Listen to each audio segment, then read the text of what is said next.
Hello, I am Gregory, the poor typist, and welcome to another edition of Typewriter Club Live. And today our typing prompt is snubbed by Santa, write him a letter. So I don't feel like I was snubbed by Santa, so I'm going to refrain. We do have someone waiting in the wings, so let's let them in. Yes, I got some very nice Christmas gifts, so I don't feel snubbed by Santa. I have a pen related item which I'll be showing a bit later, as well as a typewriter related item. So yeah, very cool. Yeah, we have Carlos joining us. There he is. Yeah. Um, yeah. So, Carlos, I believe you're new, right? You're muted.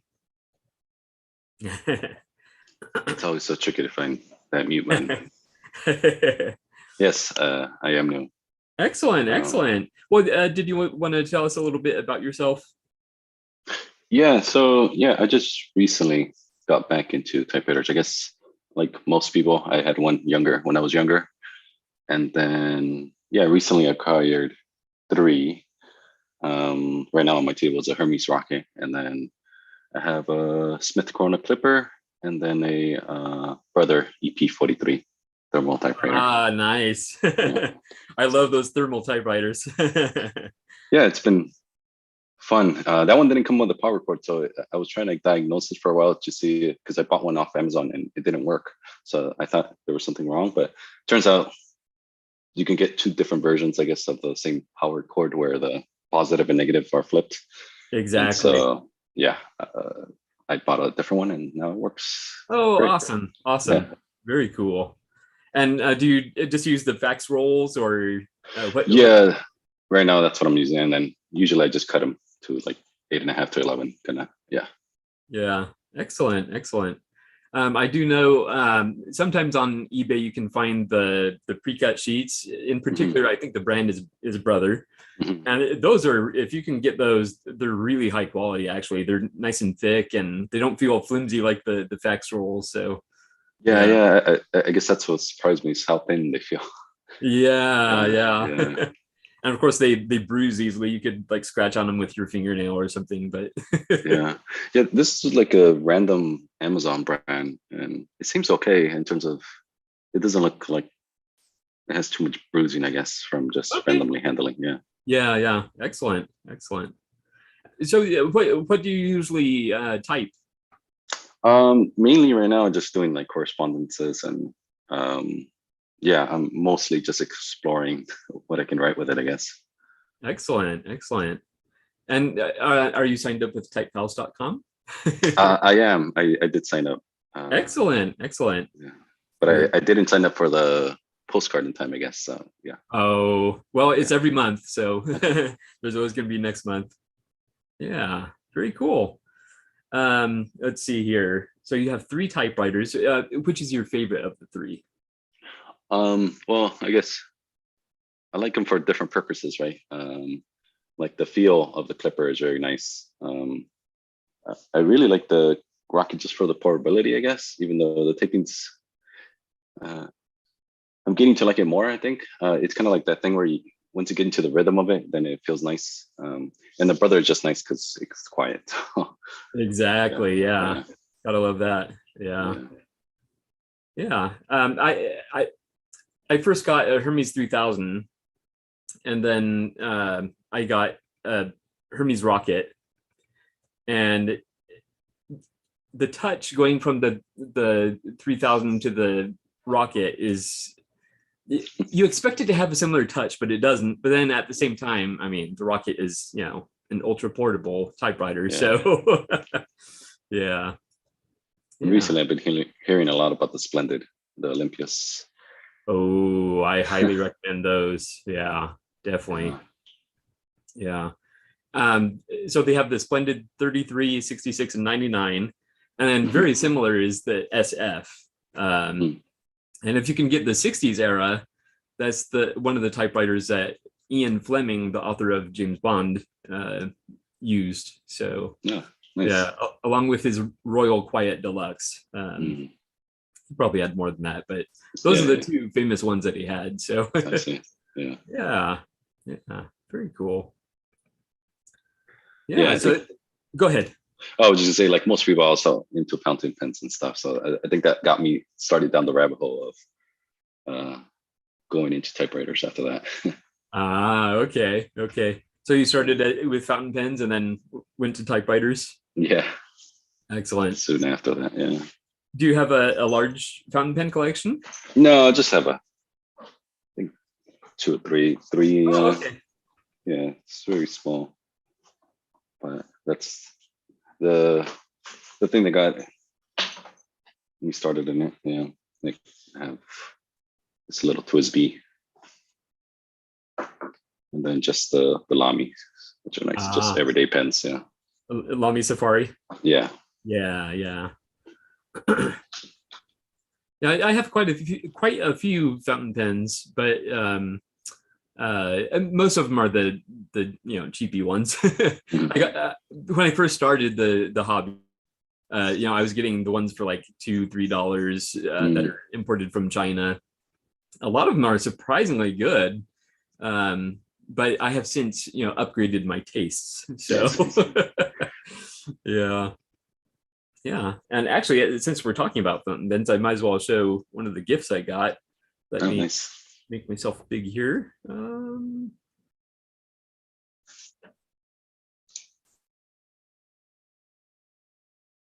Maybe I can't if there's only 2 of us. Interesting.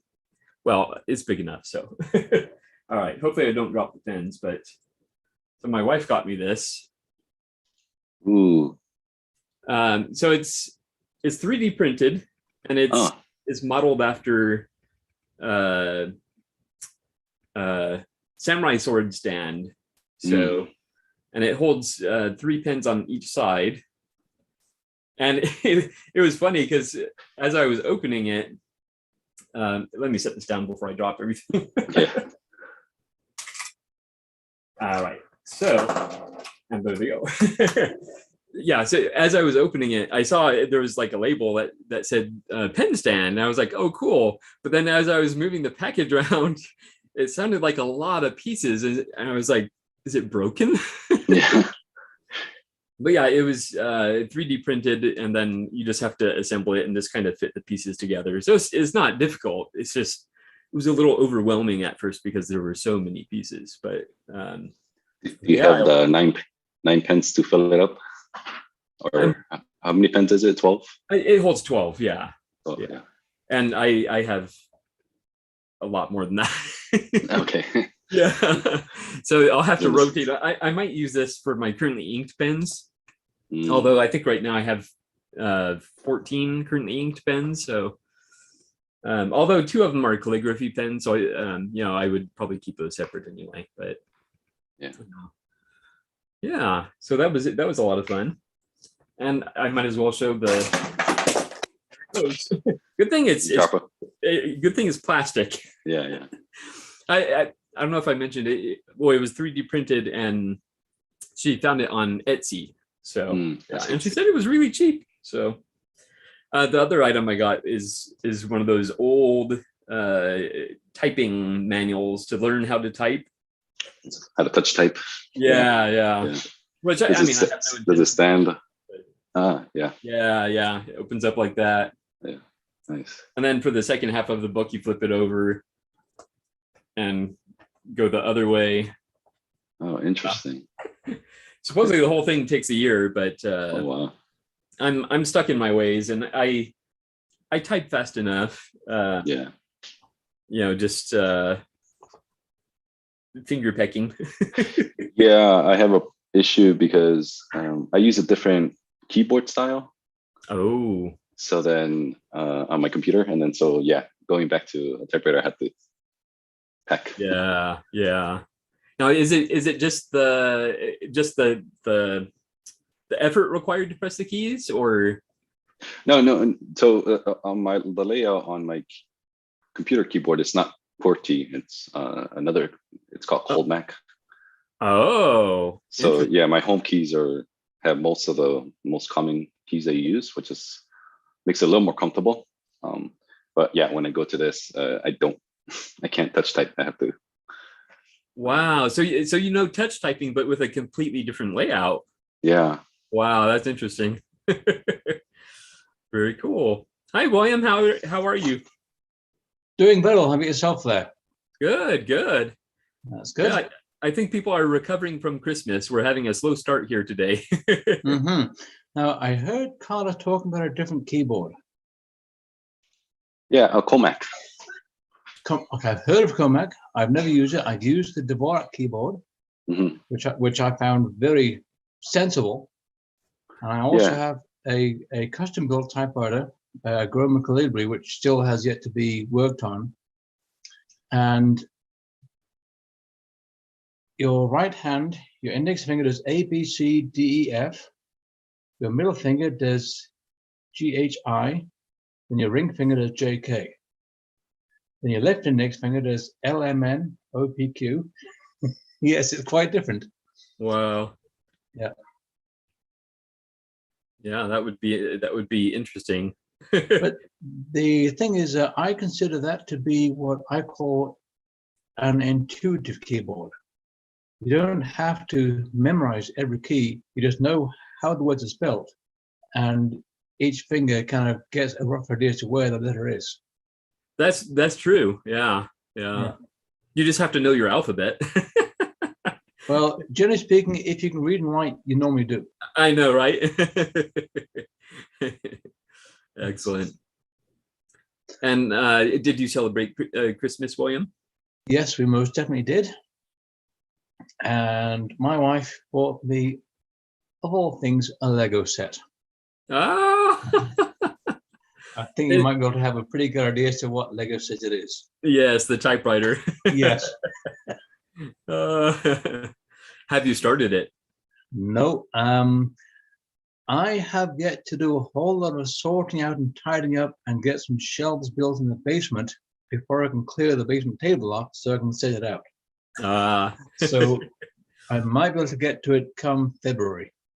Oh yeah, yeah.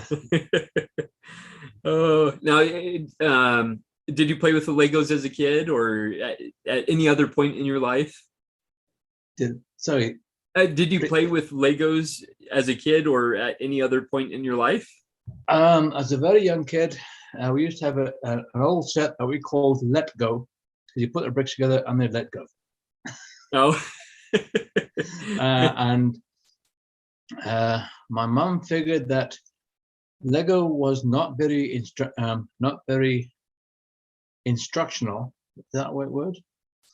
Whereas Meccano, you put together with nuts and bolts, and you had to know which way to turn the nuts, which way to turn the bolts. yeah, yeah. Like when I got my second summer student, he'd only ever played Legos. He didn't know which way to turn a screw to tighten it or loosen it. He's totally clueless. Yeah, yeah.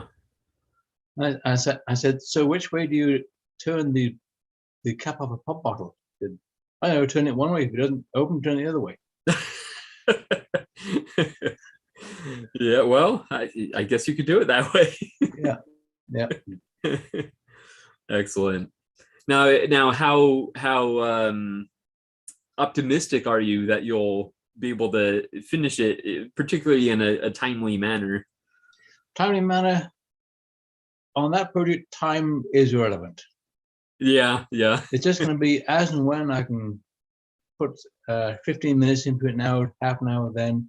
Yeah. Just whenever. I mean, I've got so much other stuff to do. I know. So it'll be when I can get around to it. Yeah. So how's the weather where you are? Today it's better. We had a rainy Christmas. Okay. And it was kind of awkward because our well, with my wife's family, we had decided because of COVID we would meet at a restaurant and eat outside. So Yeah, that didn't work so well. Yeah. well, it was surprisingly good actually. It was a covered patio, Okay. and they did have these huge heat lamps, and so honestly we weren't all that cold, and we remained relatively dry. A few of the presents I think got splashed on a little bit, but Yeah. yeah, but it was surprisingly good actually. Yeah. Our high yesterday was minus 24 Celsius, Oh which wow. is minus 12 Fahrenheit, or for those of us who are nerds, that's 249 Kelvin. Wow. I woke up this morning to minus 27, which is minus 17 Fahrenheit, 246 Kelvin. So it's chilly around here, and the Weather Network says that this massive cold air came down from Siberia. So I say that this white Christmas is a Christmas present to Canada from Russia with love. Yeah. Oh man, I think we were probably in the 50s, which for us is pretty cold. Yeah. And the 50s, that would put you at about plus 10 to plus 15. Okay. What I ended up doing was actually making up a sheet with, if you can see it, A little bit. Celsius, Fahrenheit, and Kelvin. Ah, got it. Yeah, and 0 Celsius or 32 Fahrenheit shows up twice, because you may ask why 0 Celsius appears on both sides. Ice at 0 Celsius is below freezing. Water at 0 Celsius is above freezing. Interesting. It's a change. It's a change of state without being a change of heat. Yeah. Sorry, without being a change of temperature. Yeah. which is exactly how a refrigerator and air conditioning works. Ah, okay. So, Carlos, where are you from? Where are you? Oh, it takes me a second to find the unmute button. I'm in Northern California, so Okay, Northern California. similar weather probably as Yes, Gregory. that makes sense. Yeah. Yeah. Puffy clouds now, but sun's peeking out. Yeah. Yeah, we actually have blue skies today, so so far so good. Yeah. And I don't know if anybody can see it. Let's see if we can bring it a little closer.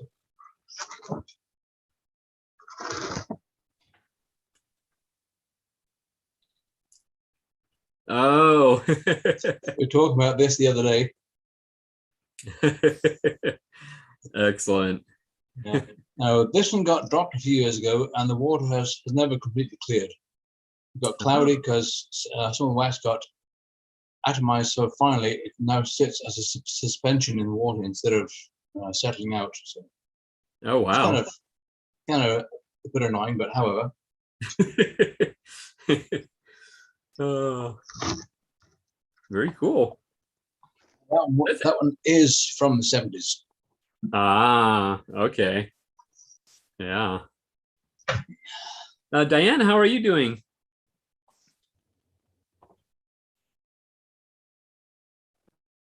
Are you eating breakfast? A very late one, yes. A very late breakfast? I forget about the time difference. Yeah, for me, 11 o'clock is usually lunch, and it's 20 after 11. Oh. But I'm just getting around to eating lunch, breakfast, lunch, whatever, brunch. Yeah. Brunch. How am I? Loaded question. Uh-oh. It is a loaded question. It's been a loaded question for a few months now, but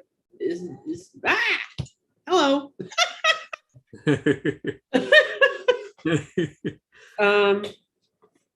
I like to talk about the weather first. I'll go to the weather first. Yeah, we had a actually very warm Christmas.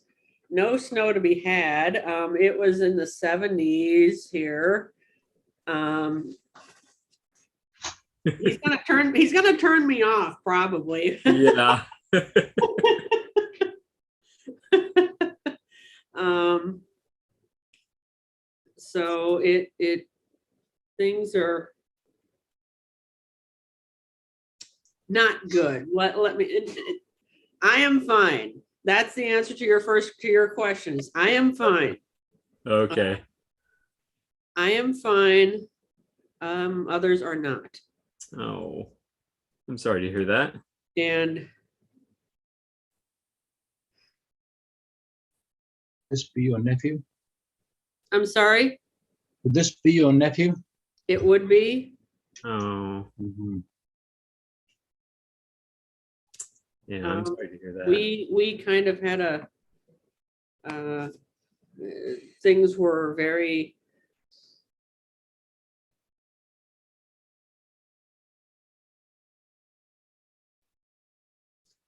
not good yesterday.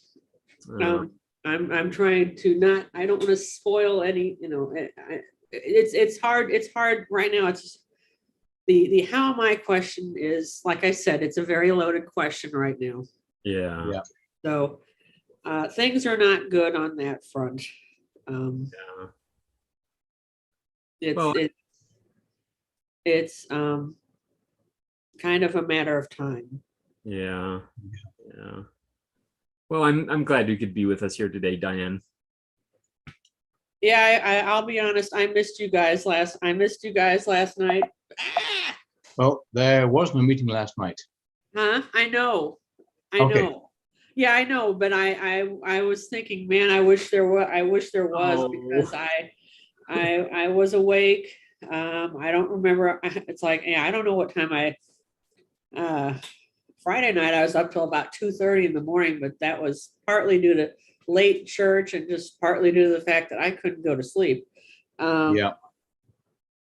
Last night I actually I kind of went to bed around the usual time, but um, Hey Diane, you can always message me. We can always meet Zoom one-on-one. I'm usually available. oh, okay. Well, anyway, yeah, last night was it was very tough. Oh. Yeah. My nephew's wife was hoping she did not get a phone call in the middle of the night. Oh, wow. Yeah. Mhm. So, I mean, it's just that bad. Mm. Yeah. Yeah. I'm sorry to So, hear that, Diane. yeah. Yeah. Yeah. With having lost my first wife to cancer, I can empathize with what you're going through. Yeah. It's a tough time of year for a lot of us, even, Yeah. years later, it's still a tough time of year. Yeah. Yeah. All right. Well, Bob, how are you doing? I'm doing a lot better. Luckily, it stopped raining for us. I know, as right? Gregory mentioned. Yeah. Very sorry. Yeah, sorry to hear about your situation, Diane. Yeah. The rain always really enjoys destroying my property. The problem is my tree in the backyard, and the tree's wonderful in the summertime, but in the wintertime, it loves to Uh-oh. drop a lot of leaves. And then you rake them up, and then it rains, and then it drops more leaves. So my entire back property is covered in leaves, Oh, very boy. wet leaves right A now. messy life, And say what? a messy life is a fun life, so you're good. Oh yeah, no Your good. backyard Good. looks like that too. Oh, yeah. Well, you're right, and I think I mean the tree's just so crucial in the summertime. It fans half my house and my garage, and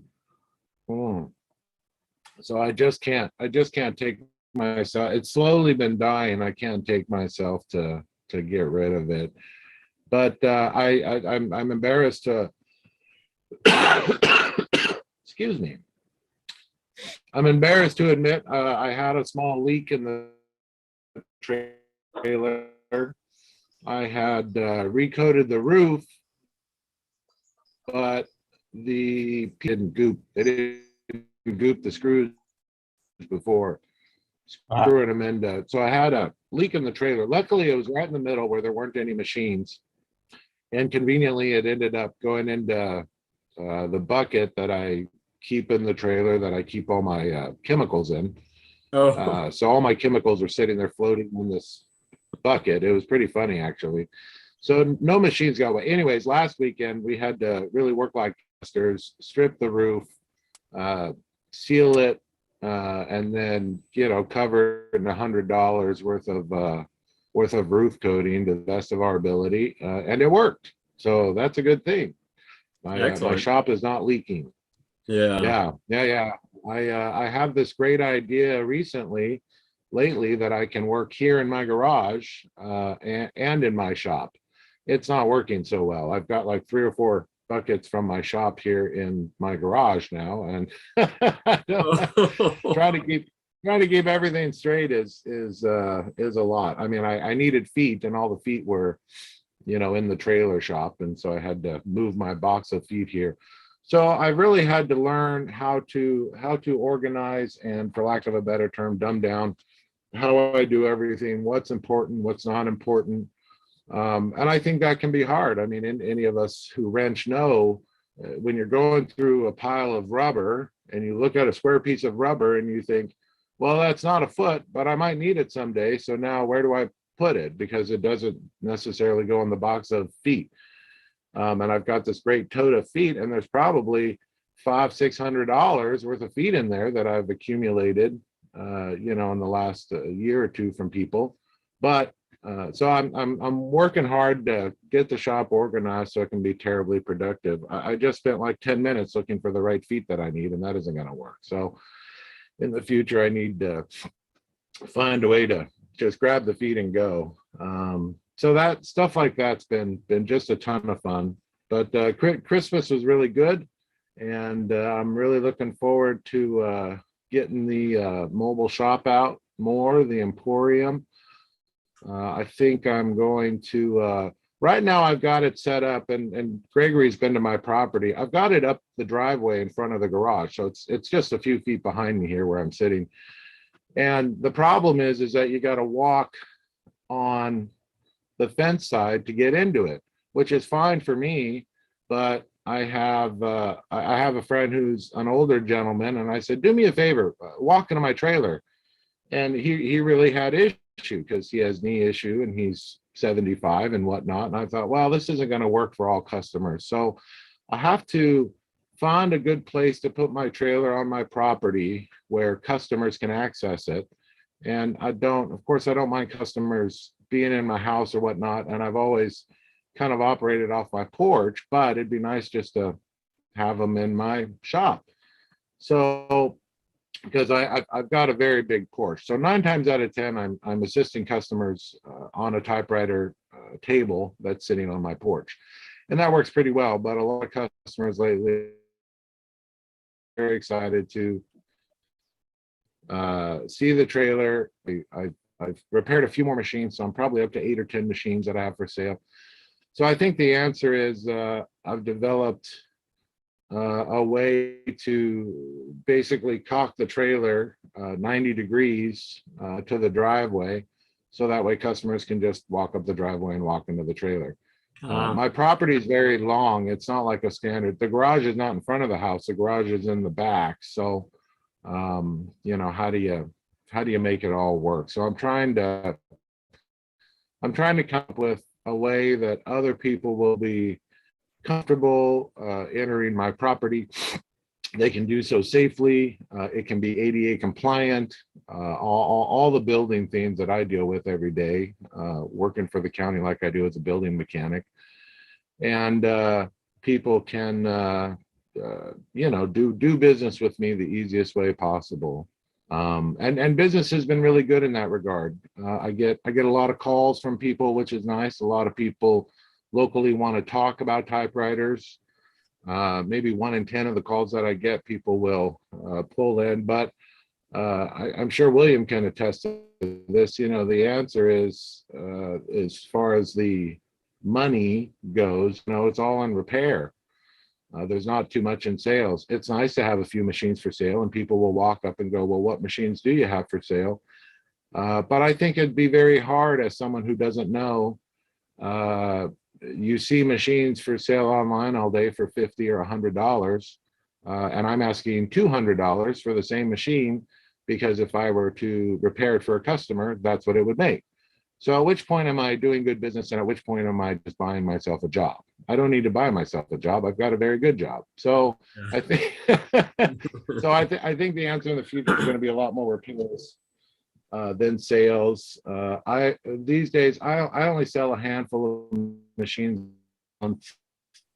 For a while I was selling 10 or 15, which was nice, but I've just decided not to stop shipping because it's just too much extra work, and there's no there's no money in it, and I've had just horrific nightmares with machines getting destroyed in shipping, no matter how well you wrap them, or they get there and they're not the machine the customers want. And I offer a full money back guarantee, so the customer can ship it back to me, but then they'd have to ship it back to me. So then what's the interim? What do you do? And it's that I don't like. I just prefer here the machine's working, point of sale, if you will. If this is a machine you want, feel free to buy it here today. It's all ready to go, and here's your certificate of warranty. I can't guarantee it because I didn't make the thing, right? Yeah. The machine's 80 years old or 50 years old, or whatever it may be. So things like that have been it's been a lot of fun. For those who don't know, I was in the guitar and amp industry for a long time, repairing guitars and amps, and it's really no different. The big difference is that people, believe it or not, have a lot more knowledge over guitars and amps because we listen to music every day than people who want to get into typewriters. So it's I've gotten very good at, here's a 10-minute speech on what it takes to operate, use, and enjoy a typewriting machine, right? Yeah. So, and sometimes they just need the 3 minute speech, you never know. But anywho, that's been very exciting lately. I think it'll be a great. I've had a lot of big companies that own lots of typewriters contact me and say, well, we've got a bunch of typewriters. Can you fix them? Sure. Let me pull up with my trailer and let me see what I can fix on the spot. Let me see what I have to take away, and I'll bring them back in a week or 2 or 3. Whatever is needed. So I think there's business in that. So I think the answer is going to be more repair than actual sales of machines, because people don't always want to buy machines that are ready to go. I think they enjoy buying machines that have issues and getting those issues repaired, in which case they bring it to me to repair anyways, right? So, yeah. And other than the investment of tools and stuff like that, obviously, I would think that repair would have a lower overhead than retail as well, because with retail, obviously you have to invest in and then they may sit there for a while. So yeah, you're right. It's that relationship where one feeds the other. And I bet you half my trailer is for repair and the other half is for sales. So it kind of works out half and half. And it's a small space to begin with. Yeah, but I've got a double rack that is 10 feet wide, 1.5 feet deep by 5 feet tall. And it's 4 shelves, just chock-a-box full of machines, right, for sale. Well, it could be. I think right now I only have about 10 machines for sale, but it's hard. It's hard because the industry, or people who are into typewriters, if you're into typewriters and you look up, how do I buy a typewriter? The stuff that's available usually consists of, you pick up a machine for 40-50 bucks that you think you'll like, and then you play with it. If you can repair it, great. A lot of people will bring them to me at this point. So they've got 40 or 50 bucks in the machine. I charge an average of $150 for a repair of sort, whatever it may be. And then they spend $200 on the same machine they could have just given me $200 for and saved the time. So where's the interim? I think 60 to 70% Uh-oh, we're losing you, Bob. Oh, maybe we lost you. Yeah, I think we lost him. Full of years. There we go. I think you're back now.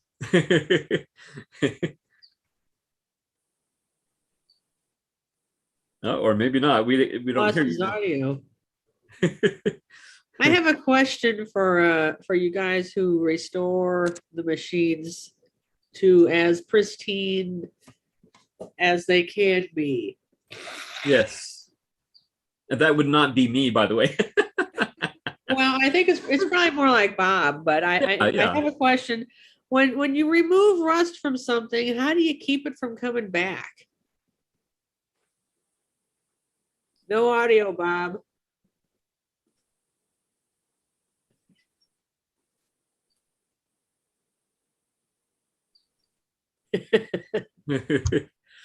Bob, you're muted.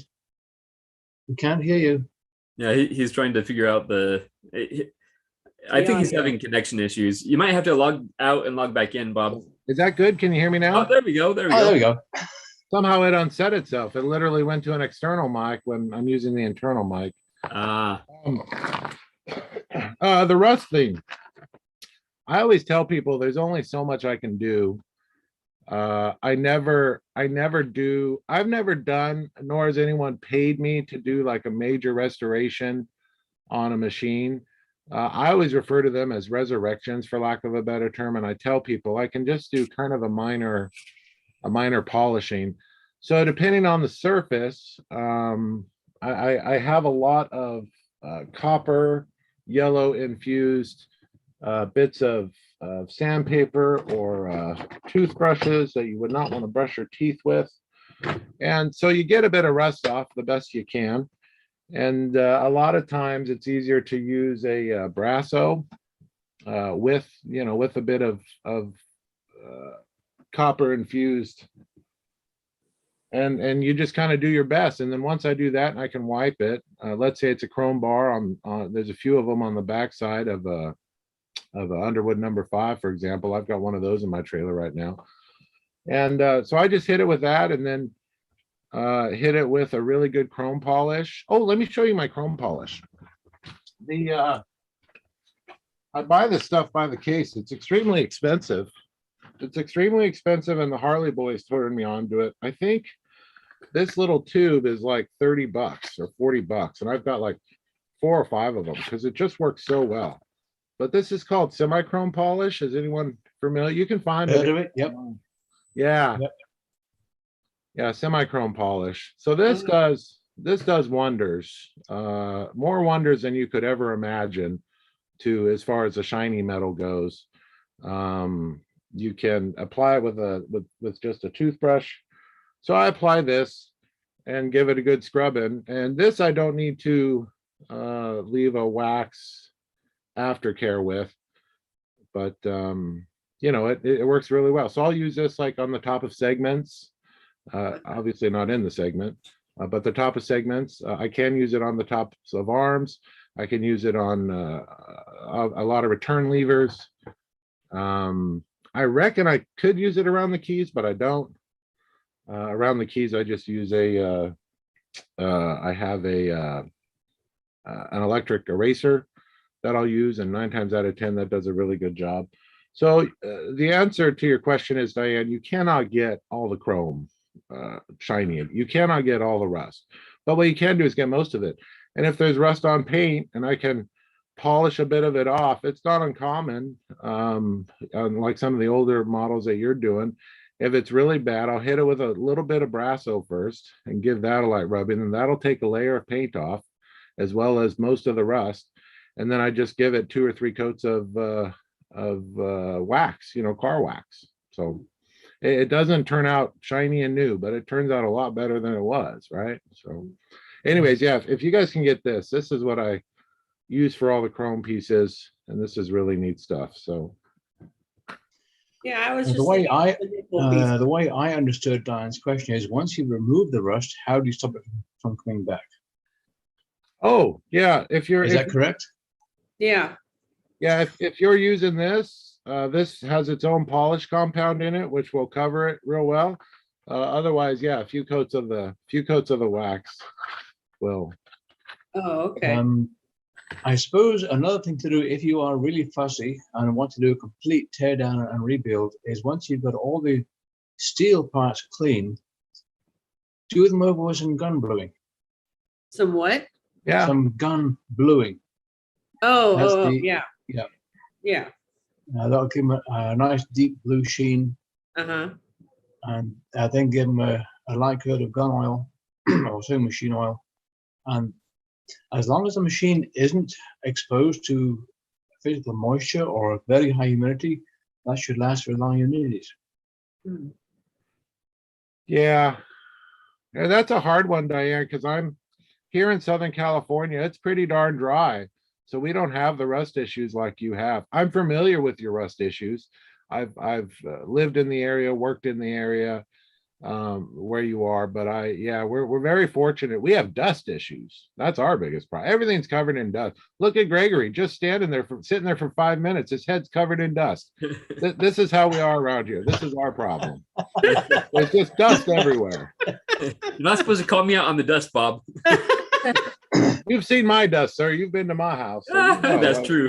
no matter what, everything gets covered in dust. We have to wash our cars once a week just to look professional. I just hose mine off and ride my motorcycle, right? So thank God I sit on the seat every day. So yeah, no, our problem is dust. Your problem is rust. You're right. Yeah, I think whatever you can do to cover it in a good car polish, or like William suggested, just keep it from. But I suspect you have a dehumidifier in your house, probably, huh?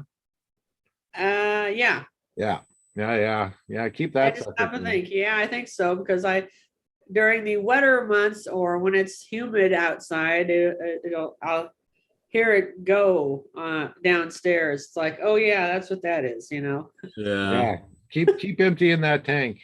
I think it really occurred to me probably a month ago. I was having a great conversation with Lucas Duell, and he said, I don't know how these covers that you made are selling. It seems very pointless to cover a typewriter.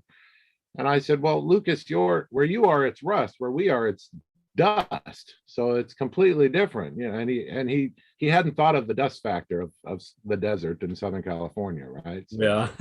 He gets it dust really in occurred to me Chicago at that too. point. Some people, Lucas does not have to deal with dust. Oh yeah.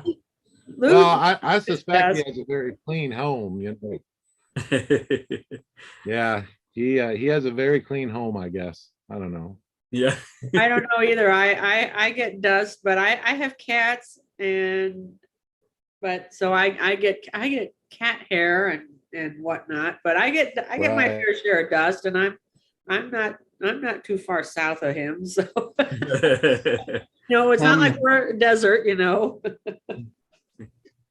Talking of the desert dust and prairie dust, excuse me, I run into a lot of that with my small business, especially the farmers around here doing cutting wood with chainsaws. You got dried dead poplar that have had prairie dust blown into them for years. You have a nice sharp chain, make 3 cuts, and you've taken the edge off it just with the dust in the wood. And if you cut some of that dusty wood at night, you can actually see a glow of sparks coming out of the wood with the wood shavings. Wow. Yeah. Wow. And so, that kind of silt, sand, prairie dust, desert dust just gets into everything and really wears everything out. Yep. I That's for remember sure. hearing stories about when Mount St. Helens blew in 1980. Oh yeah. Yeah. That really messed up a whole lot of car engines because the volcanic ash was so fine it would pass right through the air filter medium and just dust out vehicles, dust out the engine. Yeah. All Yeah, right. you got my vote. Mhm. That's a lot to deal with. Yeah. All right. Kimberly, how are you doing? I'm good. I'm doing well. Excellent. Do you I've celebrate? got some. I've saved all the Christmas cracker riddles for William. We got Oh. some golden ones here, William. Got Sorry, some what pure was- gold out of my Christmas crackers this year. What happened when the weatherman tried to catch fog? He missed. Yes, you got it. Ah! What did the man say during his interview at the Mirror Factory? I'll have to reflect. I'll have to reflect on that one. On reflection, I can see myself doing this job. Yeah, you got it. There you go. That's close. What did the pirate say when he turned 80?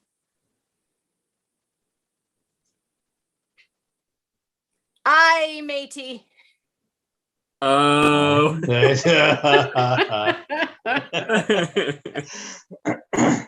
What did the sea say to Santa? What did the what say to Santa? The sea or the ocean. Like, what did the sea say to Santa? Okay. Nothing. It just waved. Ah.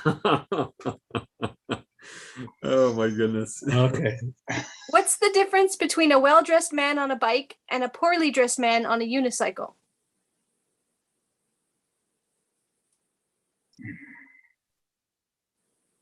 A tire.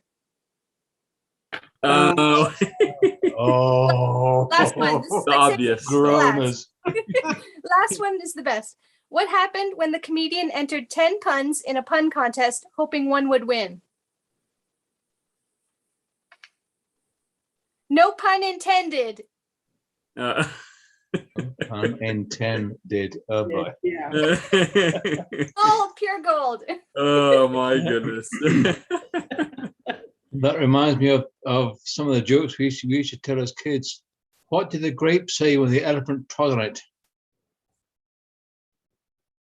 Nothing. It just let out a little whine. Ah. Out a little- So yeah. Oh my goodness. Yeah. That would kill in elementary school. That would floor them. Yeah. Yeah. Excellent. So anything new with you, Kimberly? No, I'm awaiting my faucet piece TP2 to come maybe this week. It's clearing customs or cleared like somehow Yeah. stuck in Canada customs, but yeah, it should be on its way.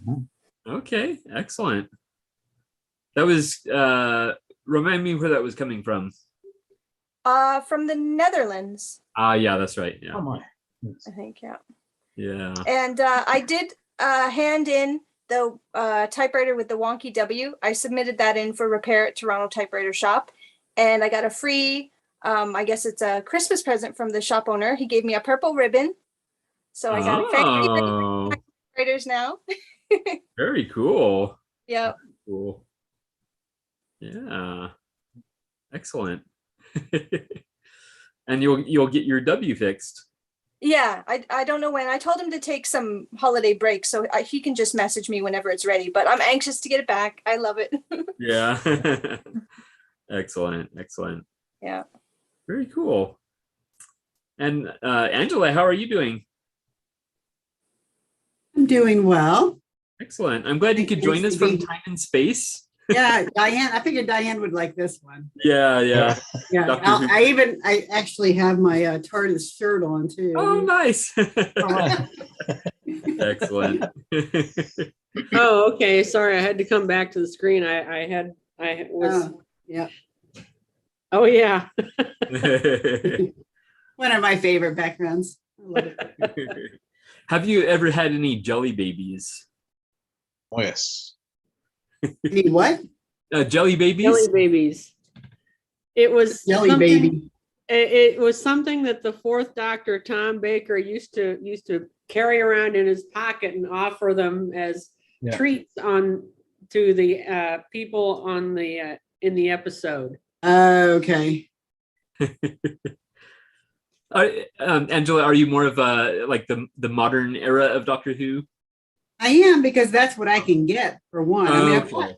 I've watched some of the old ones. You can watch them on Pluto. They run, but you have to have a good amount of time if you want to watch a whole set, because they vary in length. And if you're just, wanting to watch while you eat your lunch or something, it's, one of five, you have to watch them all because you can't get it later. I don't Yeah. think. But, Yeah. yeah. And some of the old ones, they just seem so cheesy compared to the newer ones. Yeah, I couldn't imagine going from the new show to the old. Yeah. See, I I mean, would. my feeling is you could actually get kind of tense watching the new ones because they're realistic enough that, you get that suspense going. But the old ones, there's no suspense there because, the costumes and everything, it's obviously so unreal that you don't get that same feel. Yeah. There's this one episode where I will beg to differ on the suspense because I know Okay. the first time I saw it, I was like, whoa. It was very creepy. It's only 2 episodes long, and it was like episode 4 of the original series, meaning of the first Doctor. And it was called The Edge of Destruction, and it was really it was very creepy the first time I saw it. And it's like, well, that, and it wasn't, this was an era where the special effects were cheesy, but there really were not. I think there was very little in special effects in this episode. Gotcha. Yeah. It made it more realistic than the ones with all the Well, Yes. it was tinfoil aliens. very creepy. When you see somebody pulling out a knife and going after somebody, it was creepy. Yeah. I remember one of the early ones where they were going to sacrifice somebody on the show, and they had to get out of that. That was a little tense. Yeah. So, who played the Doctor in that episode? Do you remember, Diane? William Hartnell. Okay, the very first one. Yes, Yeah. the very first one. Yeah. Yeah. Yeah. Very, very first. Mhm. Yeah, for me, it's the plots that are scary. Like I could even just listen to the audio. I don't need good effects. When you're into it, like you just get so into it, it could be very cheesy effects, but that just doesn't even mess with it. It's the plot that gets you. Like a reader, that's why I don't need the good imagery to be suspense. Mhm. So, speaking of Christmas presents, what I did manage to find for my wife was a jigsaw puzzle Oh, cool. called 100 Great Words. Oh. Flummox, I like that word. Yes. I like Does that it- puzzle. Does it have Ovulated. Oh, my wife Yeah. just told me she's laughing. Miraculous. Yeah. Yeah. So, Loquacious, yeah. so that's a 500 piece. And then I've shown a couple of you so far. I've talked about it. Well, that's a bigger box than I expected. Yeah. Project. Yeah. The Lego typewriter. typewriter. I don't have anybody rich enough to give me that for Christmas, so I haven't bought it myself yet. Yeah, I haven't either. It is 2,079 pieces. Wow. That's a whole lot of pieces. Yeah. Yeah, I heard it's challenging. Yeah, that's beyond me. Did anyone else read that article and etc. that Lucas Dole wrote on that typewriter? No.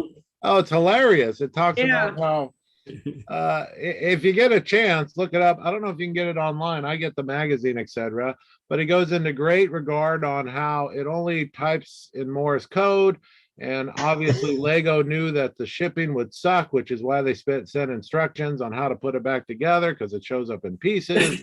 Oh, I just peed That's myself funny. laughing about this article. We talked about it in the recent podcast we did. So, anywho, yeah, etc. Lucas Duell just writes, yeah, that guy. There you go. I need to find a way just to read it on the podcast. Can I if see the people- cover, Diane? So I know which one to look for. Okay. What month was that? It's the fall. It's number 134 of fall of 2021. So it won't be online for a while. Okay. Yeah, Yeah, it's they really don't- good. They don't put them online immediately. Right. No, I No, get the not paper, for I several get years. the, Oh, okay, I so get the yeah, paper magazine, but I don't remember seeing it. yeah, it's in this one. I wonder if I missed one. It's, And my thought was is that with having the keys all separate, I could put that together with a Dvorak keyboard. Oh, Well, Yeah. it's on pages 18 and 19 of Okay. the magazine. Look. how much is the subscription to that, by the way?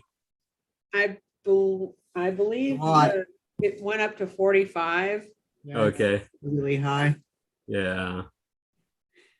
Yeah, it went up because, well, it hadn't gone up for quite some time. And it was just one of those things that kind of needed to happen to Yeah. to try and make things sustainable, I guess. yeah. Yeah. Okay. Excellent. And Angela, is there anything new in your world?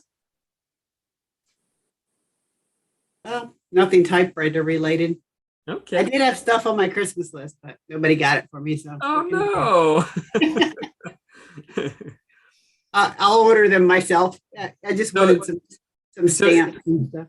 So our typing prompt is snubbed by Santa right Yeah, now. I'm sorry. I've been forgetting to even look at that prompt until But last minute. But I was just gonna say that Yeah. you were snubbed by Santa. Yes. Oh. Yeah. Oh, I wanted to ask Carlos, how comfortable are you with like maintaining or repairing the computers? I know you said you only have 3, but do you do any maintenance on them, or when you received them, were they already like working? They were working, but for example, my Hermes rocket, the platen was very, well, the roller, when I tried to roll it, was very stiff. And I couldn't quite fix that, so I actually took that in. Oh, okay. But I did clean it and took it apart and yeah, watched a bunch of videos and yeah, that's mostly what I did, mostly just the cleaning. I did end up the carriage return. I kind of like took it apart and then had a hard time putting it back together, but eventually I did get it back together. Yeah. There's like a little bearing that I had to put in, Oh, but I don't know. I just kind of dove in, I guess. yeah. Okay, excellent. Because I personally, I'll do like the necessary cleaning, like cleaning the type slugs and the segment. But much beyond that, I'm like, I'll just give it to Bob at Typewriter Muse there. So yeah. Yeah, I'm not going to take a screwdriver and unscrew the casing and get down in there. I'll leave that for the professional. Yeah. Well, the ones you get have already been like refurbished, right? Yeah, well, some of them have not been deep cleaned though, and you can sort of see like the dust or whatever deep down. But yeah, Okay. yeah, the ones they're all in working order when I get them, Yeah, unless they got damaged in shipping. But yeah, I know. Or in the event of a wonky W. yeah, exactly. Yeah, very cool. All right. I did show earlier, and I ended up dropping it, but I got a pen stand. Oh wow. I guess I'll make myself big, but I'll probably just put one pen on it because earlier when I was showing it, I ended up dropping the whole thing. But let's see. Oh, here we are. Yeah. So, and my wife found this on Etsy, and it's fashioned after the samurai sword displays. So let's see. You can fit 3 pens on each side, and basically each one of these is like a separate piece, and it unassembled. So I was telling Carlos at the beginning that as I was opening it, I saw on the label it said a pen stand, and so I was excited. But then I was like moving the package, and it sounded like a bunch of pieces. So I was like, did it break? Build your own, yeah. Yeah. And then so that's cool. That holds 12 pens. And then I also got one of these, and I know we've seen these a lot. Yeah. Yeah. I'm not actually going to learn how to type the correct way. I type But fast it's a enough. beautiful book, yeah. Just chicken pecking. We said, does everyone know, like Gregory, it's the most horrific typist you can ever imagine, but I think he types faster than I do. So it's just an awe to watch him just fly on this thing and make it all happen. With two fingers. Yeah, good for you, Gregory. You rock. Well, then you don't have the trouble I do with my A's with this finger, because the A's on some machines, it's really hard to get it hard enough to make an impression, but I guess you don't have that problem. No, and I know Joe has talked about that as well. I think he especially has some sort of issue with his pinky. Mm-hmm. So he said sometimes it hits that achy, a little wonky. Wonky is the word of the day, by the way. So yeah, I don't have that problem, and there's still some effort with a carriage shift, but obviously not as much because I'm not doing it with my pinky. Mm-hmm. So one way I have kind of modified my typing is to use my left ring finger to do the Q, the A, the Z, and the shift, because my ring finger has a tad more strength in it than the pinky. yeah. I assume the pinky is the weakest finger. Yes. Yeah. Usually, yeah. It doesn't make sense that we have our A there. Yeah. Yes, it was fountain pen heavy on my side. I got quite a lot of fountain pen gifts. Oh, excellent. Yeah. Very cool. Yeah. And since we're mentioning fountain pens again, I am actually moving, because on the channel here I have obviously Typewriter Club Live and my own typewriter videos, and then also fountain pen and stationery related videos. Well, I have moved the newer videos I'm making for fountain pens and stationery are on a new channel called Pensane. So, Okay. so I'm going to have those over there and just have just typewriters. And I'm actually going to rebrand this channel as well as Type Pals rather than Poor Typist. So I just kind of want to get our branding for our club out there, and yeah. So, but yeah, the fountain pen content is now on Pensane. So, and I actually registered the domain as well. So pensane.com, which has its own blog now. So, because on my typewriter blog, I didn't have a place for my fountain pen stuff. So, yeah, I just thought I would throw that out there. I am going to make an official announcement on the channel, like saying, okay, the fountain pen content is now over here. Please subscribe and blah, blah, blah. But I'm subscribing right now as we talk. I'm like, excellent.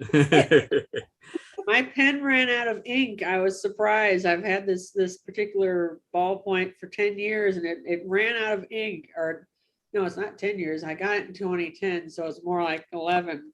Oh, okay. But the Wow. bloody thing ran out of ink mid Christmas cards. Like, give me a break. Oh. It's not a ballpoint. We're talking we're talking about a pen. Wow. nice. Wow, that's gorgeous. Beautiful. Yeah. So yeah, I picked it up in 2010. It was one of those, they did those limited edition things, and this was the one for that particular year. And I happened to actually be at a store in person. I was in that town for work, for something for work, and I had some time after I got into town the first night, and I went to this place. It was in the mall, and it was kind of weird. I wasn't thinking of it as a mall, but anyway, it was in a mall, and I went in and met some really nice people, and that store, along with the mall, has since closed, which is kind of a drag, but well, it is what it is. But I think I have a replacement around here somewhere, but that's the key phrase, is somewhere. I'm not sure where at this point. I know one of these days I will get unpacked, but in the meantime, my pen is empty and I'm rather annoyed. So Oh. There's quite a lot of Mont Blanc stores near me, like not only the official Mont Blanc, but a lot of other stores that are also licensed carriers. So I could maybe find something easy for you if you let me know what it is exactly. oh Like, well, I don't know if you've got a code number on the refill or if I can say to fit this model pen or whatever. I'm sure I can find it's it. just one of their it's just a ball pen refill. So so yeah, I just need to make the time to look it up online. Yeah. Because like I said, I think I have one, but you know how that goes. Anyway. That pen is interesting looking though. Like if you just glance at it, it looks like a dagger. It's very pretty. Well, it's part of their it was part of their Mark Twain series. That was what they put out that year. And so this was supposed to be like part of a steamship up here, and this was a harp of some sort. And then you can't, I don't know if you can actually see it. Let me zoom back in on you. There's some Wavy lines. patterns on there. Yeah. We could Yeah, just. and that's supposed to represent the river. So so anyway, yeah, that's hard. It's hard to see the wavy lines, but they're there. Yeah. So That's so amazing. yeah, this is one of their limited editions that they did that year, and it's funny. I looked and I actually did get a full set one year, but I didn't get the ball. I didn't get the ballpoint. I got the roller ball. So I know I found the roller ball refill, but it's not going to work in the ballpoint pen. It's like, darn it. Yeah. That's what I found. I thought it was a rollerball refill, but Yeah, that's what it was, silicon. Yeah, it wasn't. I don't know what the difference is. I'm sure there is a difference. Now I'm going to look. And I remember when Parker came out with their first ballpoint pen, they called it the rolling ball pen. And they guaranteed that pen would write for 5 miles. Wow. They measured. Yeah. They did a test. so The here is the roller ball refill. Here's the roller ball, and here is the ballpoint. So there is. Yeah, I can see that they're different. So there is quite a difference. Yeah. Yeah. Wow. I guess I'll have to switch to the roller ball for a bit.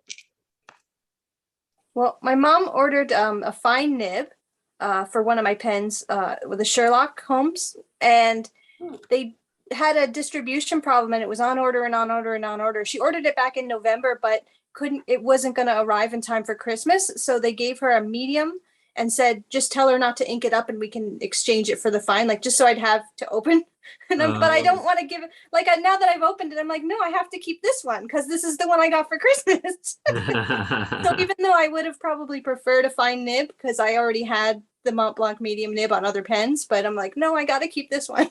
Like it's that whole sentimental moment. Like I can't recapture that moment. I have to keep this one. This is true. Yeah, I understand that.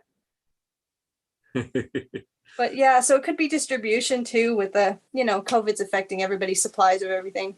Yeah, for all you know, it's sitting in a boat offshore. Yeah. That's kind of why it's like IKEA sent me an email or a text like last week saying blah blah blah was in stock. Oh my God, and I had basically, I had just been one of these notifying me, and it's like, oh, it's here. It's like real quick, I ordered 3 of them. And basically all it is these inserts with the shelf for the Kallax, the square, it's like an insert. So you can have 2. So I'm gonna have 2 typewriters on top of each other in my Kallax back here, but I haven't opened the packages yet, but they're here. So that was the big step, just getting them here. Yeah.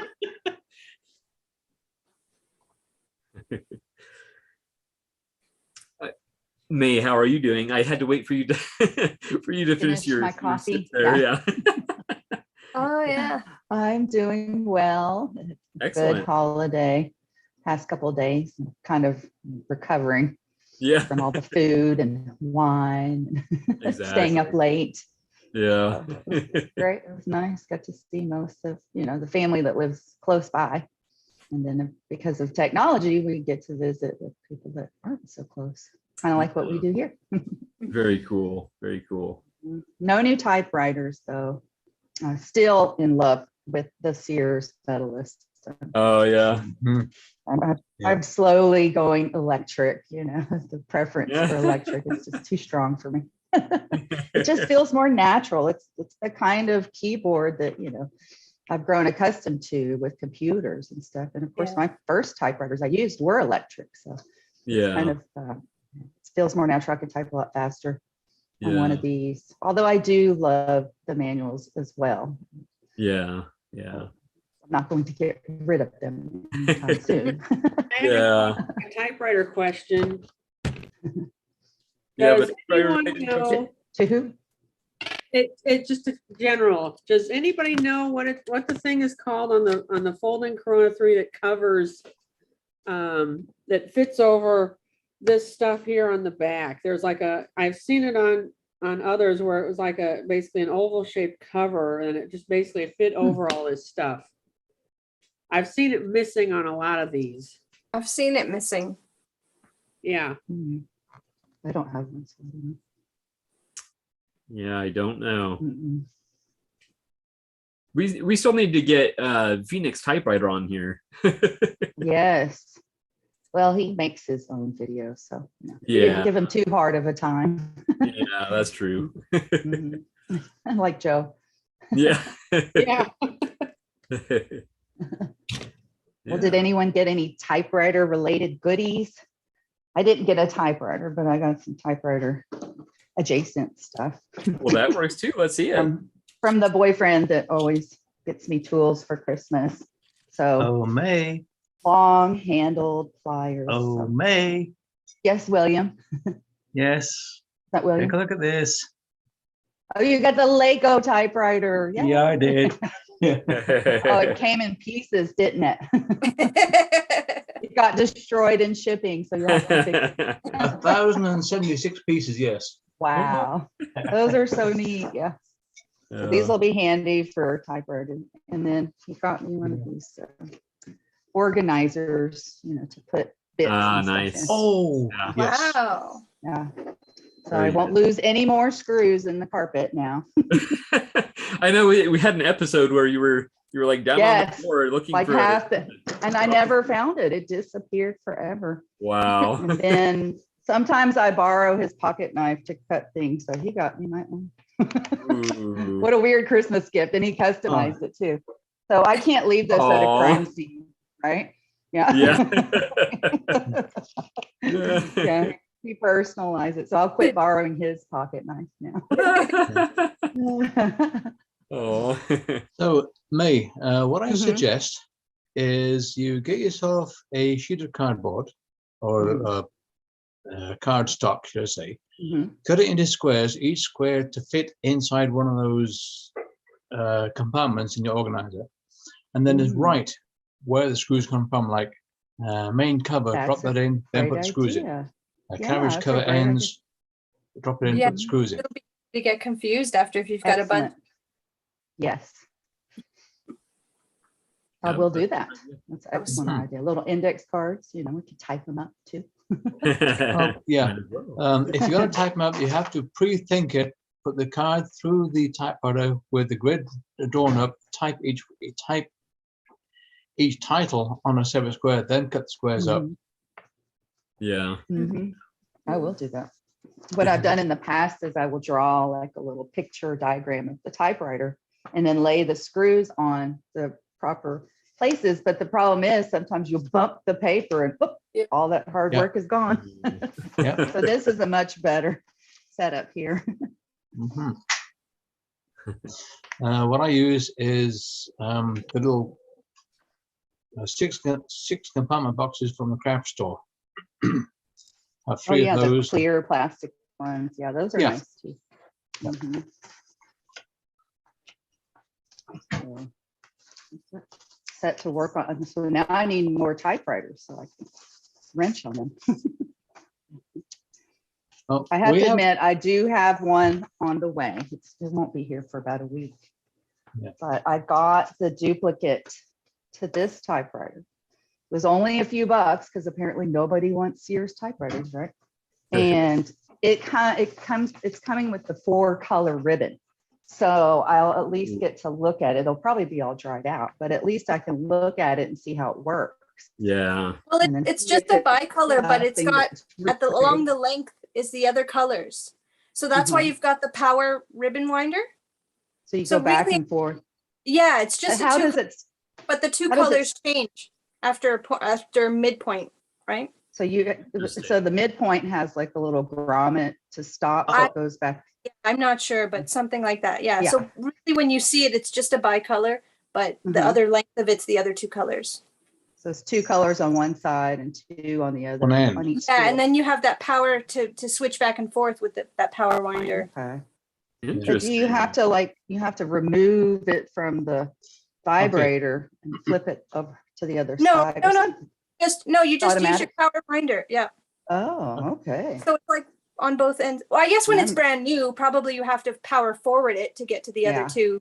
You forward and rewind kind of Mhm. thing, right? I'm never going back to manual typewriters. Just kidding. haha.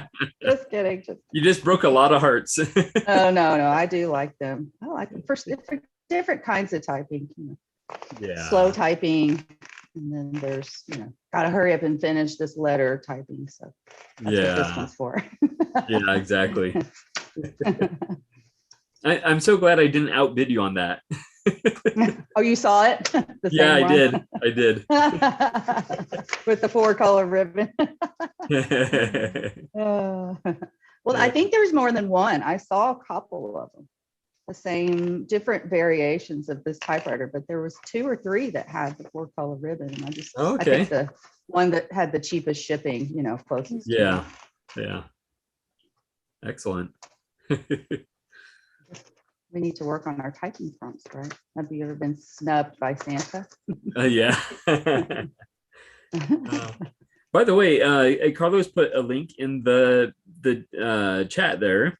Did you want to tell us about that link, Carlos? Oh, that was for Diane, but I think she doesn't need rollerballs. Oh, okay. Yeah, so Okay. I just saw it just now, so. Thanks. Hey, Greg, Yeah. I actually am waiting for a typewriter as well. Am I still there? Yeah, I think Yeah, your cat we can pressed still the see wrong you. keys or something. My cat walked across the keyboard and I lost my picture up on the upper left. Oh. Let me zoom in on you here. Whoa. Oh, that's right up your Penny alley. number 3. Yeah. Nice. Oh, Yeah, I hope it gets here in one piece. Ooh. I'm Where's it coming from? scaring myself all over again, but it was too nice to pass up. So yeah. It looks And amazing. I don't see. That's it's a less common model, and I simply don't see them around here. I think I must have found all the ones that were here already. I'm sure you did.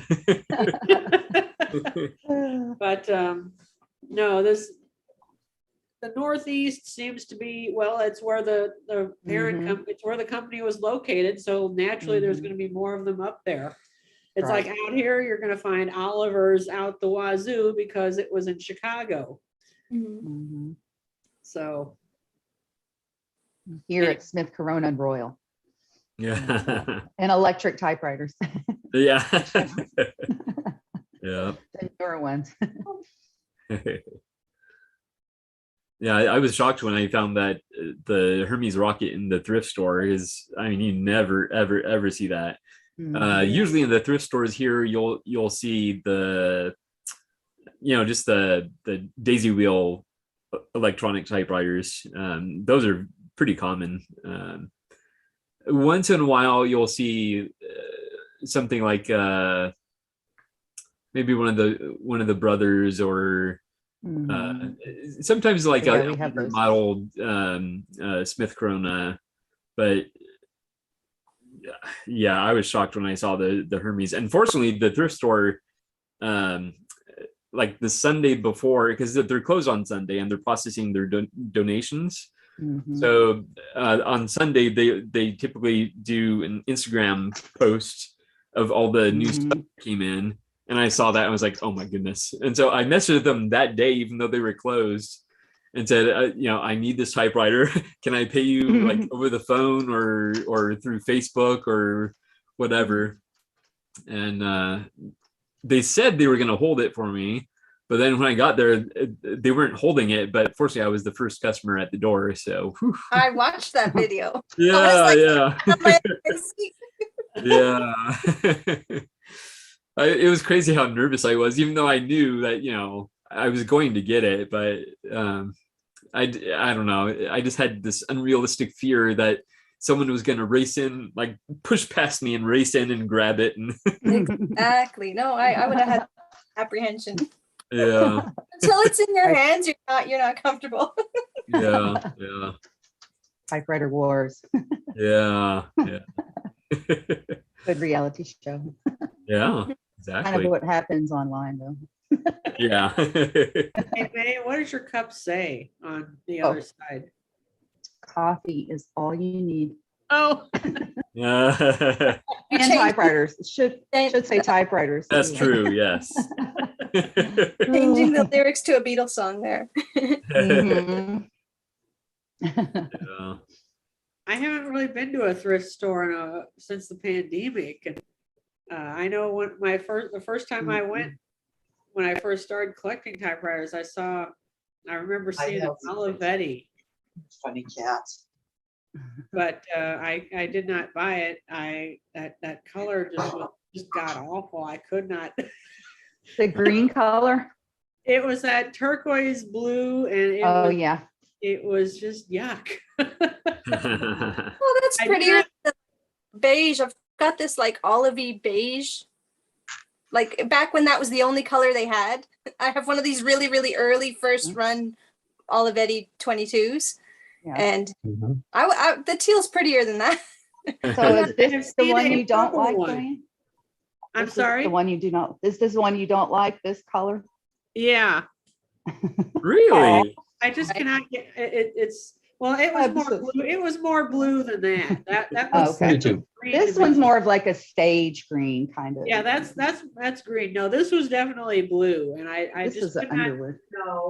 I tried to type on it, and I just couldn't. I couldn't get along with it. But I did see a purple Olivetti, and it was sitting in the front of the shop at some point. Somebody singing. Yeah. Sorry. Singing in the background. But yeah, I saw a purple one at some point. I don't know. I don't know if I ever posted it as a sighting on the database. I'll have to look back at my pictures and see if I can't find the pictures I took of it. Yeah.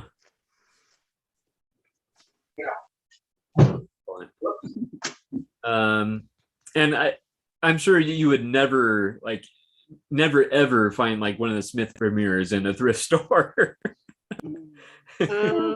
Antique stores. Antique flea store, markets. definitely. But Yeah.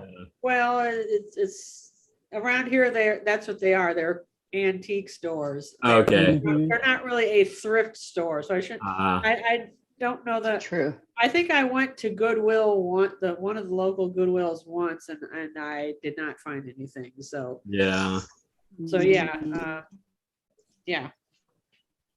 and of course, most of the areas of Goodwill, they just put the stuff online. I guess in Arizona, the ones from Arizona don't do that.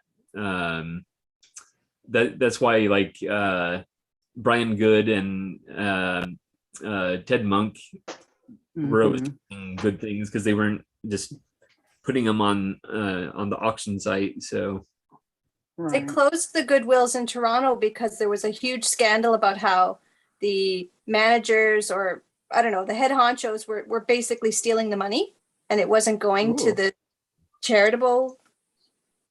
So they it was a huge scandal, and they closed all the Goodwills that are at least local to me. I'm still out of town. That's crazy. My goodness. That's what why I think. Go ahead.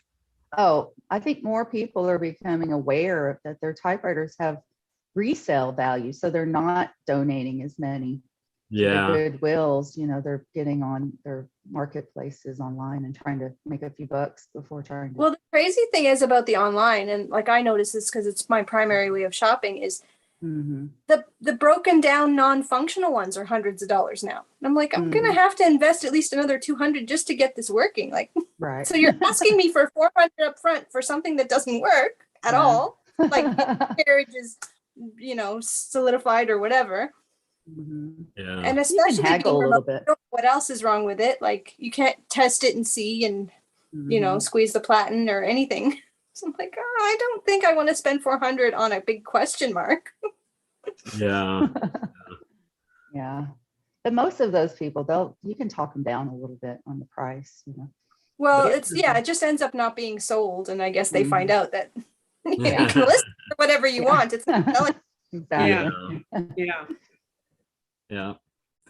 I want it like would know better. Like yeah. I use one of those yard sale apps. I forget what it's called right now. Next Door or no, it's yard sale.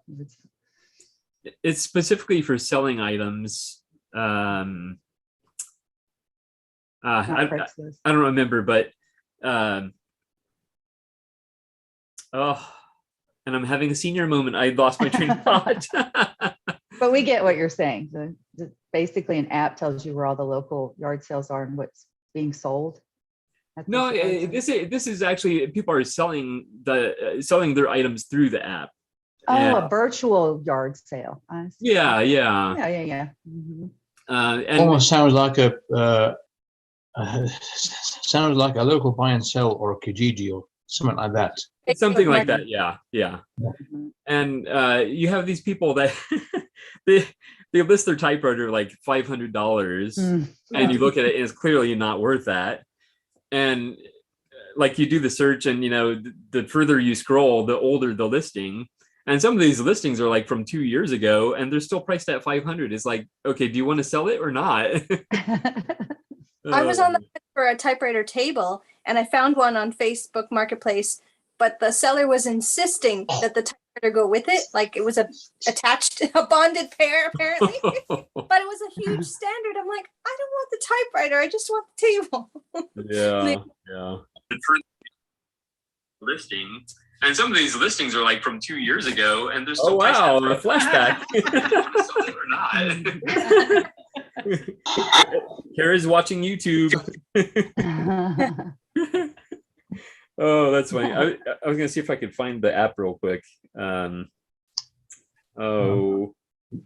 I think Angela just time warped us in the TARDIS there. Oh, that's what it was. Yeah. Okay. Hi, Kara. How are you? Hey, Karen. Hey. Good morning. Good morning. Look, you guys. Oops. Nice and funny. It's snowing. Oh, I saw that it posted on Facebook. Can you see it? Your first snow. We can't see anything actually. Your camera disconnected somehow. Well, it's snowing. It's beautiful. Oh. How about now? Oh yes. Yes. Oh, nice. You have more. Yeah, that's the shot right there. Wow. As I turned my camera off by accident. Excellent. Yeah, I was listening on YouTube for a little while I was getting dressed and stuff. But so I have to sort of disrupt because I brought the stinky typewriter in, and I don't know how long I can be in the same room. Yeah, if you want to show it, that'd be great. Yes. We'll see, because it's because of the colors are oops. Let's see. I'm going to point my computer at it so that you can see. Can you see it? That's beautiful. Wow. Good one, yes. Oh, that's Nice. fine. Look at that. Oh, wow. Look at the red spools. Okay, red That's spools. cool. That's great. So, So yeah.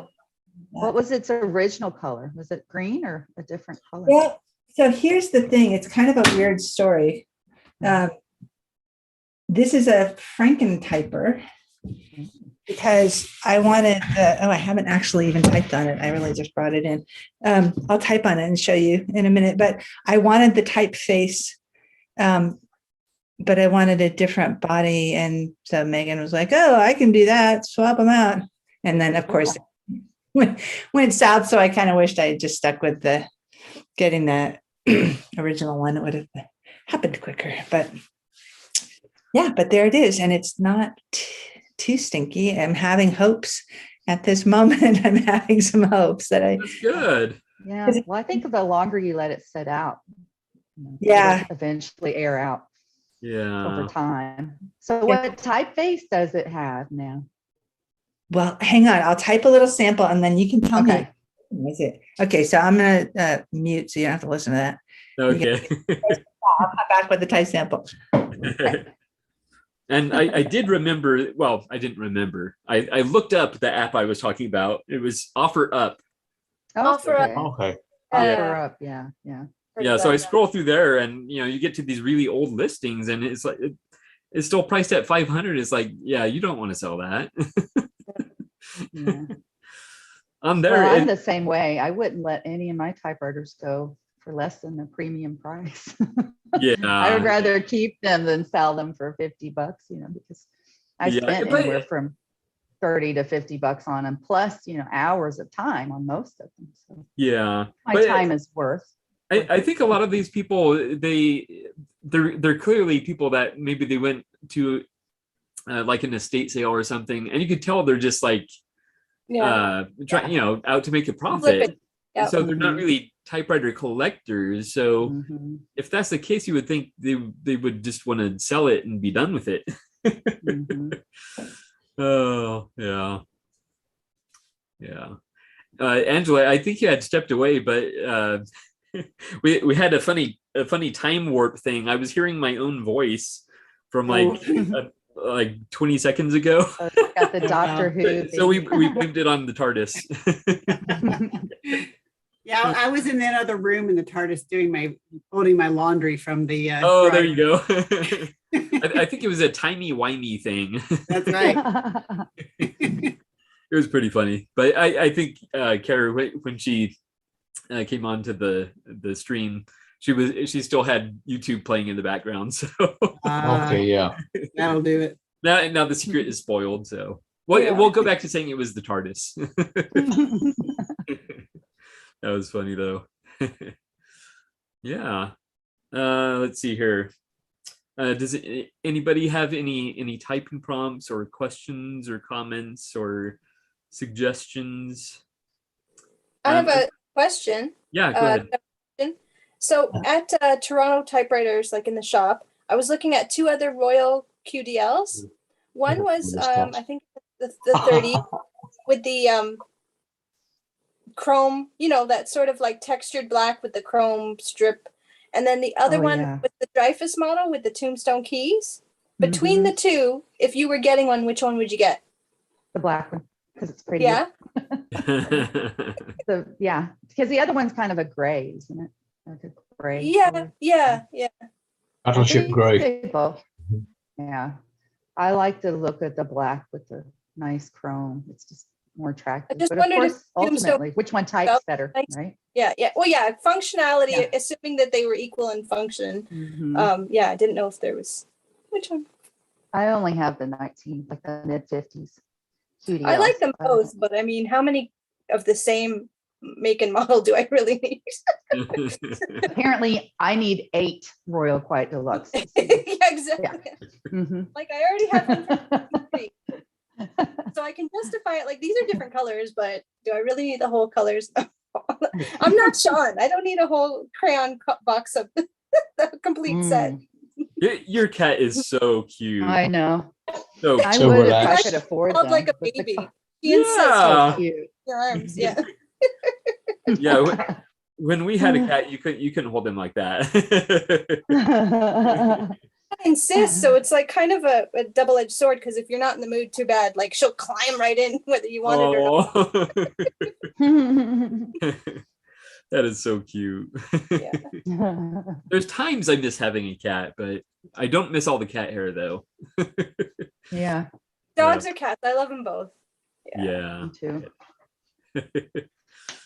Very cool. Any other questions or comments or any show and tell? Anything like I that? made a postcard, Oh, yeah. but I don't have I it. for- It's in the other room. Oh, okay. I didn't. I made I forgot I to made it join. out of here. You can see where it used to be. You- oh, Pop Tarts. That's Excellent. funny.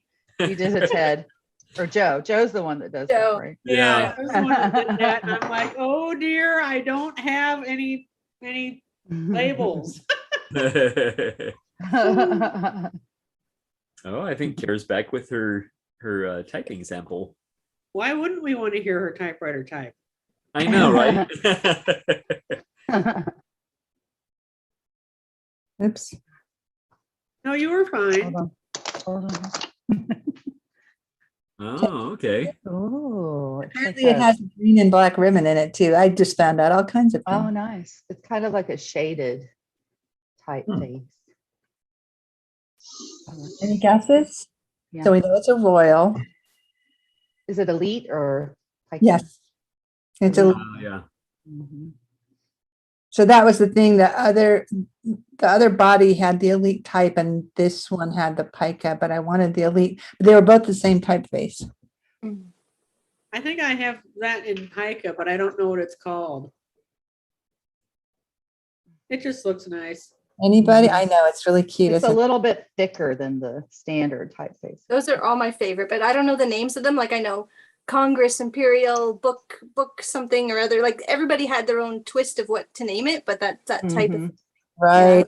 So I this one's called Canterbury Canterbury. Oh. Elite. Okay. It does look like it should be in a book, like in the Canterbury Tales.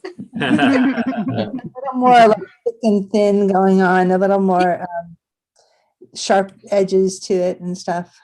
Okay. I love those kind of any of them. I'll take any of them. Imperial, Congress, Canterbury. I love them all. Has anyone else noticed, if you look in typewriter database, oh, Monk isn't in here today, is he? No. Mm-mm. Okay, in the typewriter database, I've been meaning to ask him, it seems like any example that he has of a typeface, it seems to be about 5, maybe 8% smaller than it really is in real life. Has anyone else noticed this? What do you mean on the type samples that members post or on the? Yeah, in his books. Oh, in the book. Yeah, in the first few pages, he's got great example, which is great. This is a 10 CPI, Oh. in Pico. Oh, this so is So you're saying they're not actual size? right. They're just a Yeah. little smaller, it seems. Has anyone else noticed this? Oh, Or? no, let's see. No. Maybe it was a printer issue, where they had to Yeah. be a little Well, smaller. he just copies them from the brochures that the companies put out.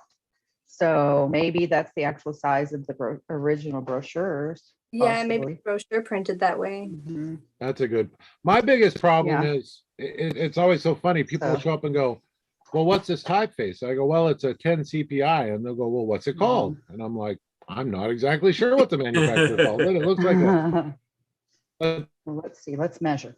If this There is- are people who are so into the typeface of it, and I get it's very hard to lay it out for the customer from my point of view. So Yeah. it'd be great to get. I think I'm going to take his pages and blow them up really big, and Yeah. that way for those who want to nerd out, for lack of a better term, on the typeface, they really can. Yeah. But I know I've got a machine that does 9 CPI. It's an old Model 5 Remington, and I love it because it'll match up perfectly with my my invoices. So I think in the future I can type out every invoice instead of handwriting them like I'm doing now. I think it'll look a lot I typed better. on one of those with the 9 CPI, but I found the shift was really heavy, like heavier than regular shifts.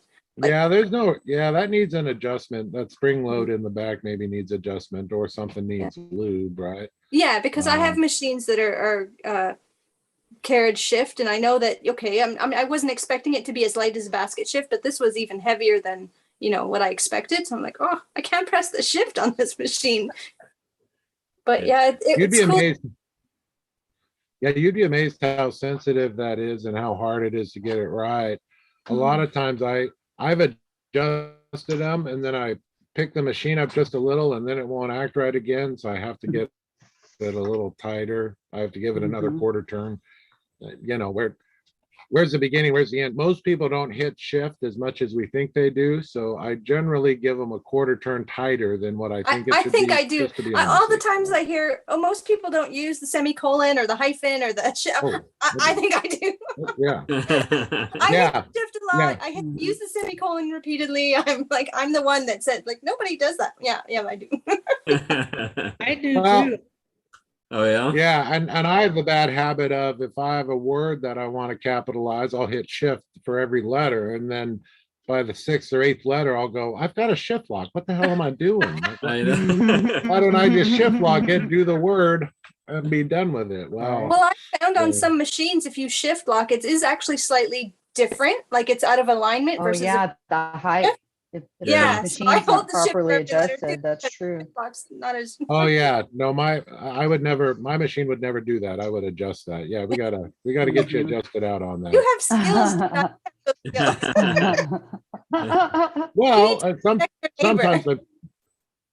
sometimes I'm too busy typing. You're right, but I think Yeah. all that can be adjusted out, for lack of a better term, right? So Yeah. Yeah, I have a 9 CPI Remington 6. Nice.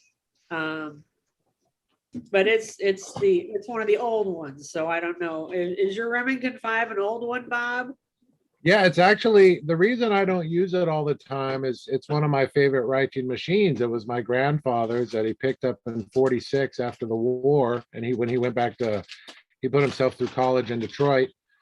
So he picked it up to write all his papers, and all I can figure is that, the Model 5s are really neat because they have the arm has to swing so many degrees, and all I can figure is that the salesman sold it to him on, it's a large print, so you'll be able to read it real well, and your instructors will be able to read it, and they'll appreciate that. And B, if you're halfway through a letter and realize you're hitting the wrong letter, just stop before it gets to the platen, and you'll be able to correct your mistake, right? Because it just takes Okay, so so much. yours is a more modern machine.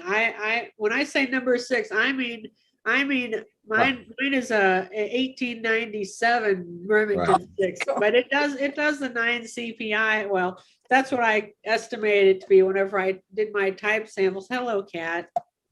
Hello, Cat. And I basically measured it after I made the type sample. Oh, gee, that's slightly bigger than normal. Cat butt.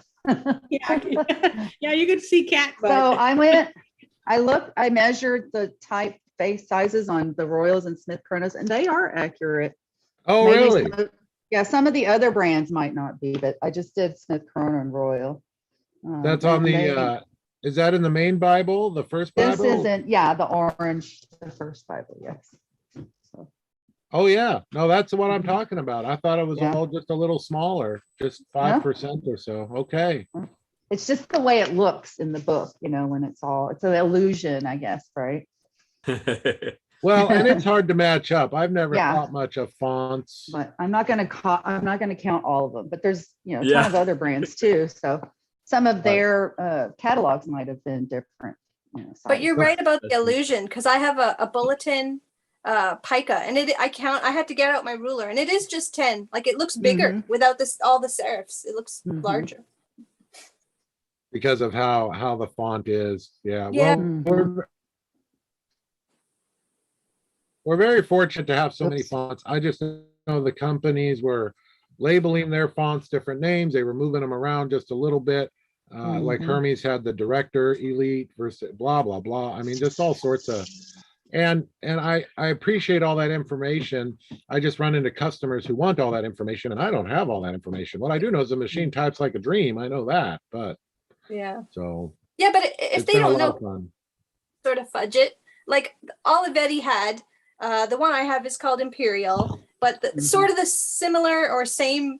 They later called it Bodoni. They called it Victoria. I mean, I can't pick out between the three which is what. They all look those three look identical to my eyes. That means a lot to me because I can't either, and I just don't.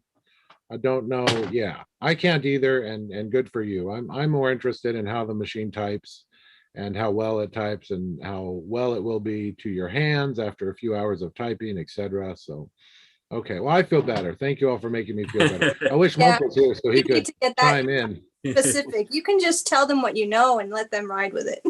Say, here's a couple of websites. Go do your own research. Amen. Yeah. Well, even when we were in LA, my son, a few of the guys were talking to my son about it, and my son's sitting across the table from me here. That's why I'm picking on him.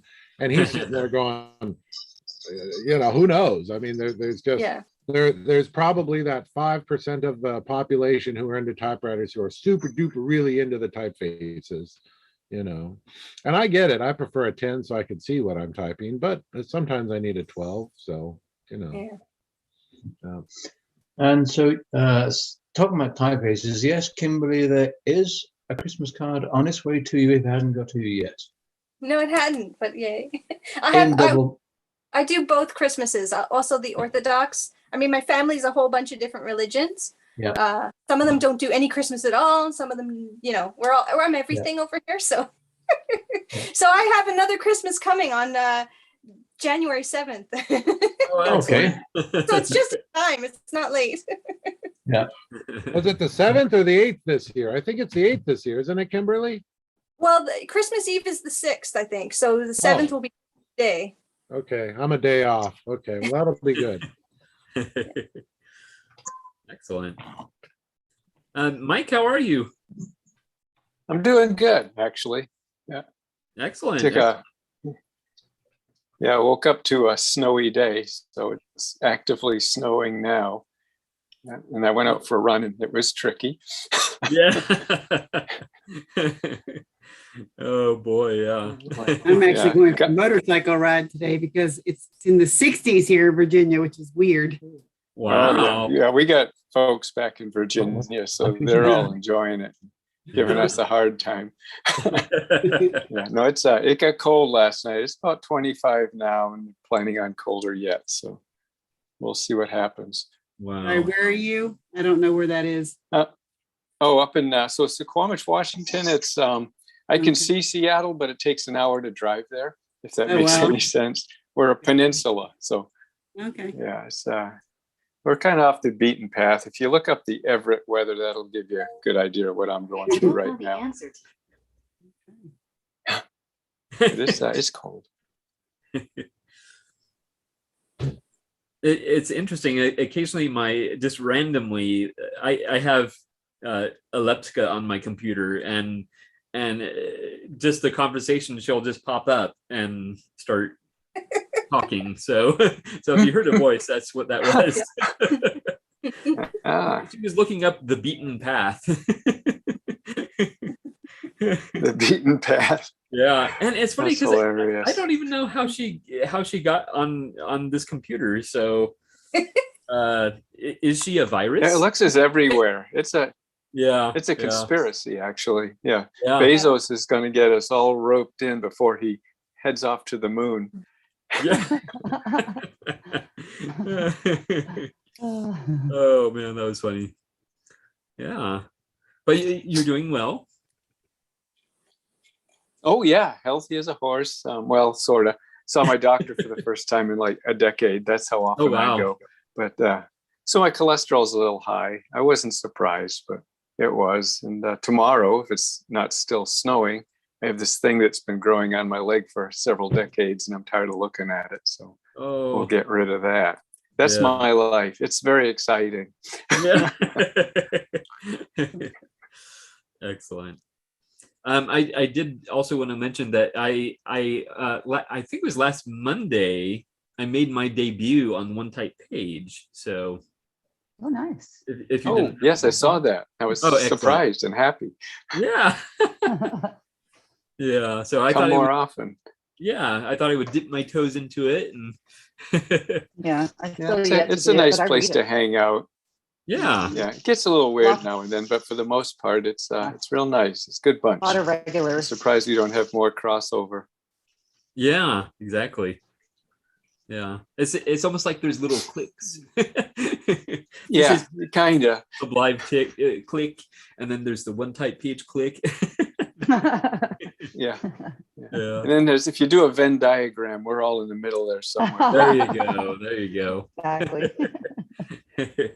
Funny. Uh, I don't mean to be rude off camera, but I really have to clean my kitchen, so I'm still listening. Excellent. That's okay. It's trash from 2 days of cooking, and you know. So, have you done any typing recently, Mike? Not too much. Mostly the One Type page. I want to try to get back to my blog. I've pretty well ignored that for a couple of years with the odd thing going in there, but there's Ooh, what is your there's blog? enough going Put it on in- here now. I think I could put something together. And Yeah, you should. hello. Put your Yeah. blog in the chat so we can see it too. Or are you on the type? Oh yeah, and it's also if you go to the Typosphere, it'll pop up Okay. there Okay. Oh, okay. when I do Yeah. write to it. But yeah, I'll throw Yes, it in there. yes. Mostly, if you don't like running, you may not enjoy it too much. And if you don't like okay. things like peacocks crossing the street, you may not enjoy it too much. I love peacocks, actually. Who doesn't, right? Yeah, I was out on a run about a year and a half ago, and you hear them out there. They remind me. I don't know if any of the older guys here remember Johnny Quest cartoon from way back Yeah. when. Yeah. I But you'd remember hear that. these pterodactyls screaming. Well, that's a peacock. I don't know how they got that, but sometimes you'll be running and you'll hear that, and you have to realize it's not a pterodactyl. But this one just came marching out into the street, and hey, how you doing? And then this truck came barreling down on it, so I had to run out in the street and wave the Oh. truck down and say, "Move over, you idiot! Move over." So that's my life. Yeah. Saving peacock. that. Yeah, peacocks, llamas, camels, sheep, you name it, they're all out there. Wow. Yeah, this is a interesting part of the world. Yeah. Yeah. Excellent. Is Kara still on? Yes. I found my type sample from my Royal Quiet Deluxe. I don't know if it's the same as yours or not. It is. It's Canterbury. Oh, okay. Yeah, nicely done. I like it because it's a little bolder than the standard. Oh, is it? I didn't, it wasn't any special order or anything like that. And here's the 9 CPI of the Remington that I have. Oh, yeah. Nice. Ooh, I was nice. looking for the 17 CPI of my Olympia SG1, but I haven't been able to find it in this pile that I have of note cards and more note cards. This is my goodness. system. So to speak, my system doesn't work very well. This pile is actually in time order by year of manufacture, but the rest of them not so much. Oh. Because they got scattered and then they just never got put in that pile, and or the pile got too big for the folder or some nonsense like that. But anyway. Oh, there it is. Ha! I think. See, that's a system. You can find it. Yeah. Let's see if I can. Holy cow! Wow. Yeah. Oh my Yeah. goodness. Oh, wow, that's pretty. That's pretty tiny. Yeah. But I have I yeah. don't see those. Those are I more have a rare for Daisy sure. Wheel that's 15 characters per inch, but Oh, do you? my Yeah, One of goodness. those that's gray that, Smith Coronas. Yeah, this tiny thing, they call that manuscript. Manuscript. Yes. I don't But you- think anyone would want to receive a manuscript in that. Well, Bill actually he actually requested a small, a letter in a small typeface. So I Oh my sent him one. goodness. I sent him one with the 17 CPI, but I ended it with a line in the 9 CPI just so he could see the difference. Nice. That's excellent. But he hadn't gotten it as of last week, so I don't know. He's not on today, so Yeah. The mail's a little slow during the holidays. Yeah, because of the Oh, yeah. holiday. Mhm. Yeah. Yeah, Diane, I sent you a reply, but I mean, you'll get it when you get it. It's in the system, wherever that is. right. Excellent. Well, I'm gonna go get my motorcycle out Nice. Yeah, All and right. Have fun. before the Wow. temperature stops being warm. So I had Yeah. snow off my car. No, I'm just kidding. I'm kidding. I'm not going anywhere. I said, if we couldn't have a white Christmas, I was perfectly happy with the 60s yesterday. That There was you go. unusual and nice. Yeah. Yeah. Have a great week, everybody. Have a Thank nice you, day. Angela. You too. Bye. See you, Angela. Bye. Bye. Have fun. Be careful. Wear a helmet. I know, right? I honestly don't know how people ride motorcycles, at least here in Southern California. Every time I see one pass by, I'm like so nervous for them. Oh my goodness. Gregory, do I need to throw you on the back of mine, take you for a ride? No. That's okay. Yeah, Well, I actually, yeah, no, I get it. I was hit a few weeks ago. oh boy. No. So I had some guy ran into the back of me and kept running into the back of me, and then he claimed he couldn't see me because of the sunlight. So I had to do a double take, but it's rare and few and far between. And by the time I ended up on his hood, he stopped. But I think, and thank God I ride old motorcycles. The motorcycle didn't care, got knocked over. But you're not wrong. When I want to ride, I don't want to hop around Southern California. I want to ride almost anywhere else. So Yeah. that's how I do it. Yeah, Cool. Jules, we took Jules's motorcycle down there, and I don't think they rode at all for the 2.5 years they were there. Yeah. Maybe twice, because it's just scary there. But of course, they have a really old Yamaha. It's not as It's Oh, you're cutting out, Bob. well, it's nice to ride in Oregon. I like riding up there. Yeah, it's nice up here. Oh, sorry. Bob has Nice been in Oregon. on his motorcycle. That's such a nice. I wish I could fit more typewriters on them. That's for sure. I know, right? Maybe in the Strap one on each future, side. maybe I'll do that. Maybe I'll build a little box on my little trailer that I pull with my motorcycle, and I'll just take typewriters around for sale. And Yeah. that'd be A custom ridiculous. sidecar. Yeah, there you go, a sidecar. Yeah. Oh, An air who's gun. doing that? Tony with Typespace. He's doing that. He got a motorcycle with a sidecar. He's been delivering typewriters on for people Oh wow. up in Cool. Portland Not there. today, he's not. Yeah. No. Oh yeah. Is it raining? It's snowing. Oh wow. Yeah. Let's. Pretty. There we go. Are you in your shed? No, I'm just in my room. Oh, you're in your It's cold. room. Oh, okay. It's cold out there. We don't have Yeah, any sure. electricity or insulation or walls or anything. Yeah. Yeah. Working on.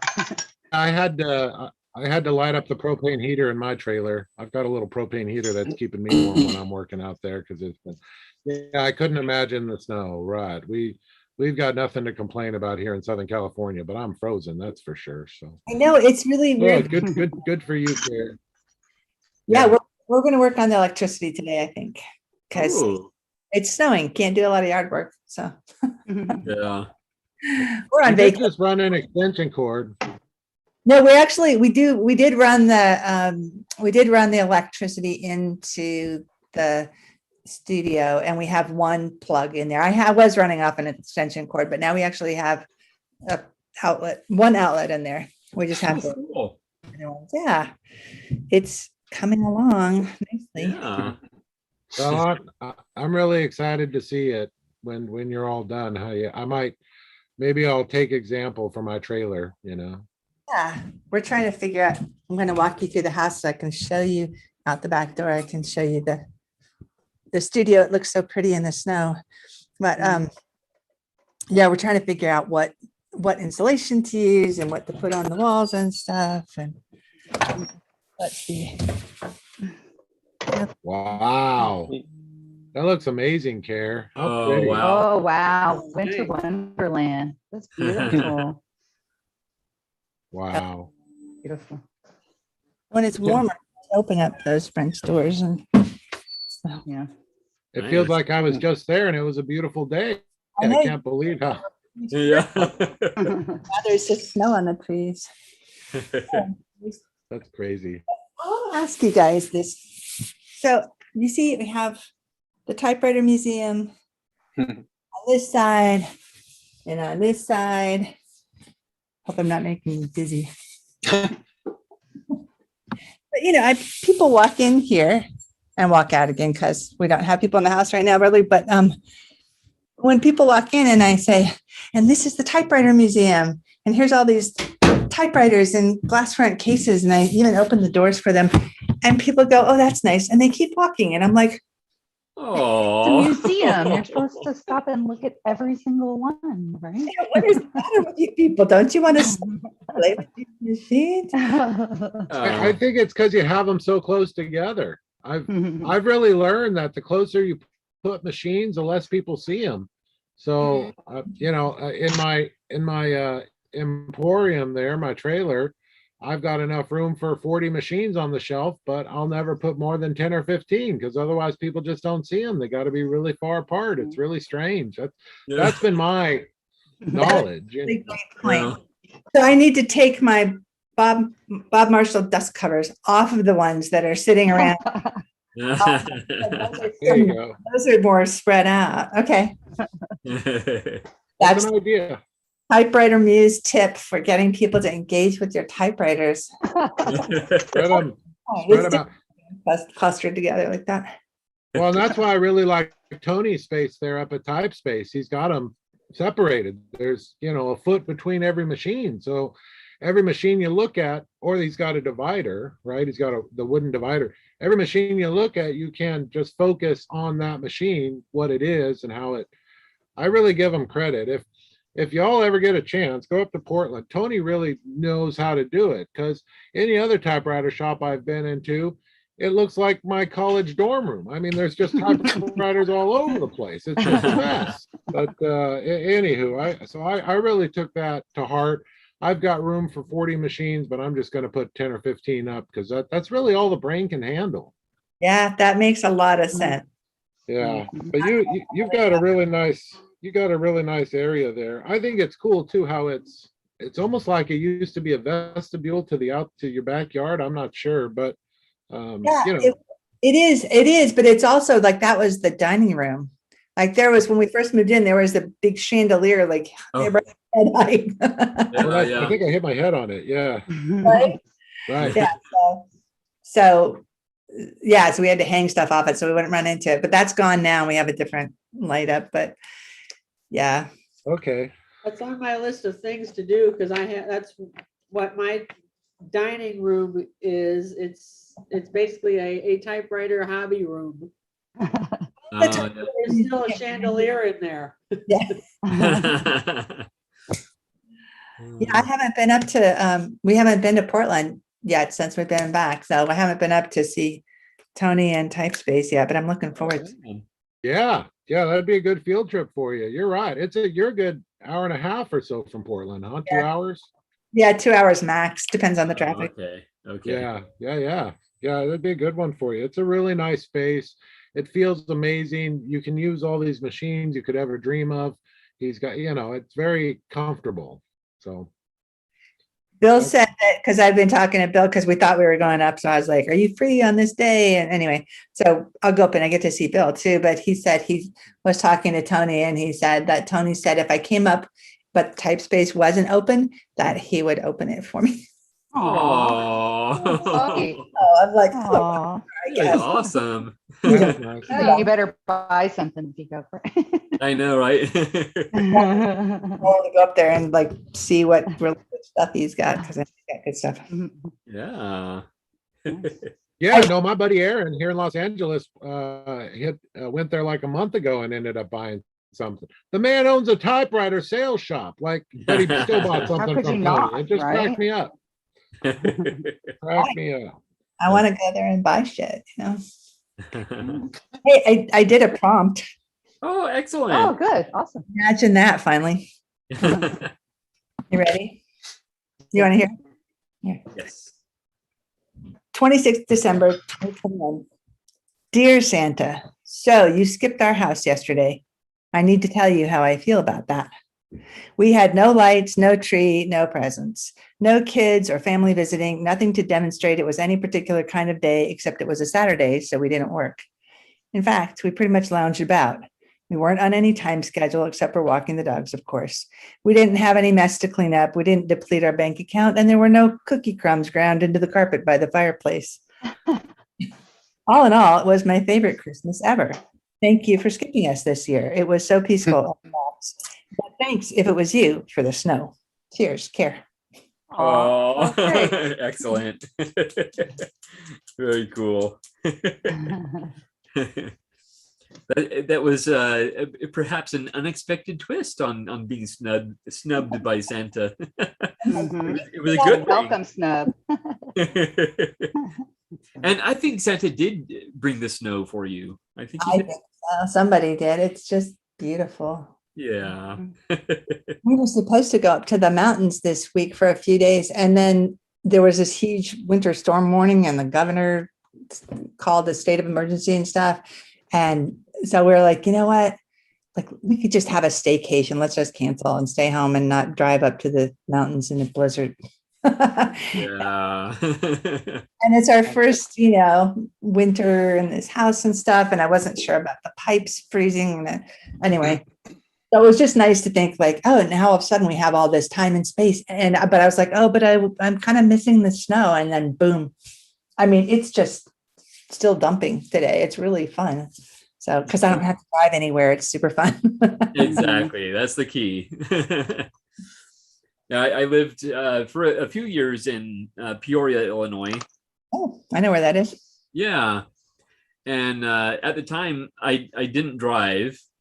So there was one occasion where I was waiting at night in 2-degree weather for a bus, and apparently I had just missed the bus. Oh. So I was waiting for an hour, and I didn't have earmuffs, and it felt like my ears were gonna fall off. So I had to keep my hands on my ears.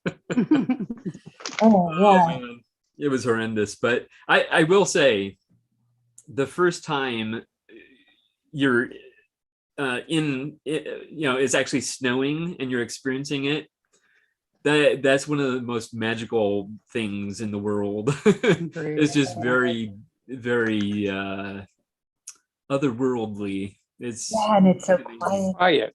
Yeah. Yeah. It's Especially like if you live in all the the noise South. is gone and you get twice as much light. It's Yeah. like magic. It's reflecting, and it's Sunday, and there's just nobody out anyway. Wow, it's really Yeah, I mean, all this on my face is coming in a window and the sun's gone. So Yeah. I don't know where this light's coming from. Yeah.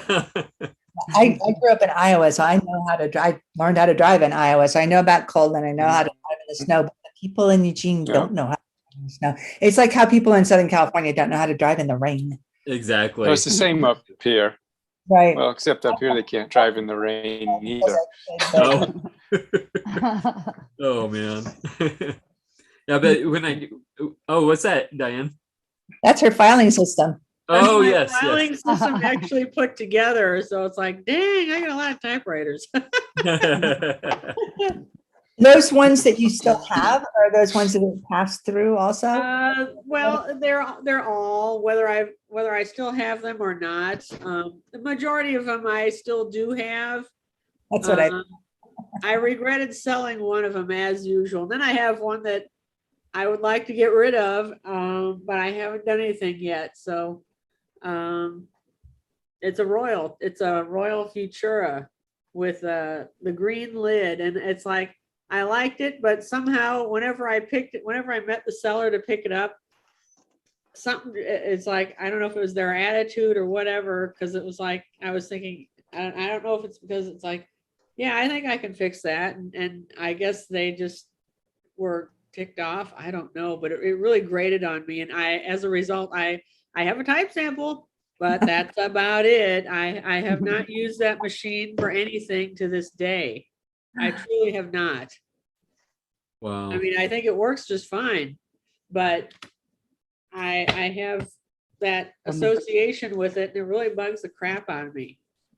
I totally understand. Yeah. Once a machine is tainted, it can be really hard to get. And I have the case. The case is outside because it kind of smelled, and it never actually made it back inside the house because I never actually cleaned it. So it's still out in the garage. But it's a perfectly good Royal Futura. Don't get me wrong. It's a nice machine, but it bugs me that it's here and the one that I sold isn't. I don't know how to describe that. That's kind of weird. And I actually took it the day that I met that guy. I actually took it with me thinking maybe he'd change his mind and take that one, but he didn't. I was kind of annoyed. But I thought I'd be really weird reneging as I'm standing there, so anyway, it went.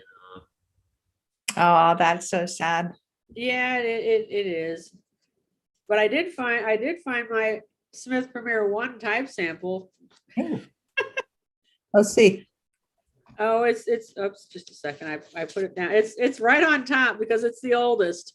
Oh. Oh, nice. Very classic.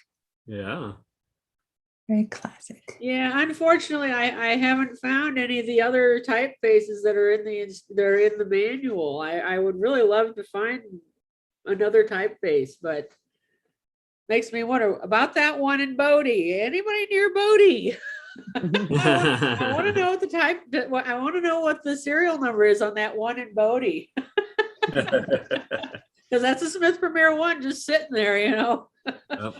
Maybe the ghosts won't let us look.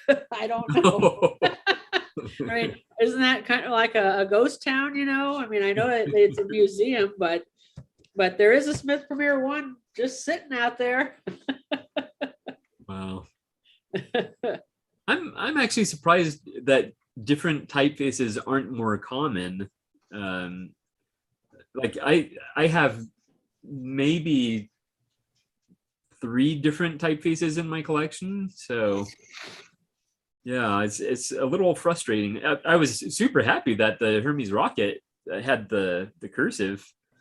That was very exciting. Yeah, that's amazing. Yeah, but I just it seems like it would be a more common option to have different typefaces, but I guess maybe they were just thinking about the practicality of it, and people don't worry about typefaces, and yet now as collectors we do worry about typefaces. We want typefaces. This is one of the odder ones I've seen. I mean, I don't know. It just looks odd to me whenever I compare it to something else. The numbers, especially. Oh yeah. It's like I'll put another one up. Just The Remington, I don't know, it's one of those Model 5s, and it looks so different to me, especially the numbers. But maybe it's a common one, but it just looks a lot different to me. And as I'm sitting here flipping through these, I can really see the difference between the typefaces. So, I don't know if it's just an artifact of just sitting here doing this, but I can really see the difference in the typefaces as I kind of flip through them, and it's kind of an interesting experience. It's like, gee, the Skywriter looks a lot smaller, when it's just whenever I'm flipping through here than I thought it was, and I just don't really think of it that way. But it's a, what? but it's a Skywriter, tiny. Well, I know it is, but it's not the smallest typeface that I have. But it was, the smallest is that SG1. Small typeface, big machine. But it's just one of those things. I never paid much attention to it. So I was just sitting there flipping through it. Like every now and then I see a radically different one. It's like, wow, it's just interesting to see how many they are and what they look like. So. Yeah. Mhm. I do have another question for Carlos. Do you have a preference for Elite versus Pica, or you don't care? At this point, not sure, because I only have 3 typewriters. So That's true. That's Yeah. true. but I do have a question. I've been really interested in the ultra portable, so I'm not really sure what the difference between the Olympia Splendid 33 and the 66 are, and I haven't really seen the 99 anywhere, so I'm not really sure if those are Options. Just options, like options. Okay. tabulator. There are Features, people yeah. here who know So more than I do. large number has more features. Is that right? The 99 has the Features, most. that's the word. Yeah, Yes. yeah. Mhm. It's kind of like when you buy a car, air conditioning, tilt, cruise are all features, all options. Mhm. The 33 is a basic 4-speed manual shift, no cruise, no air conditioning. The 66 has the 99 has heated seats and I see. And I will say that you cannot go wrong with that whole line, including the SFs. They're all excellent typewriters. So, Okay. yes, my computer decided it needed to update, so it said, "Shut everything off. I need to update now."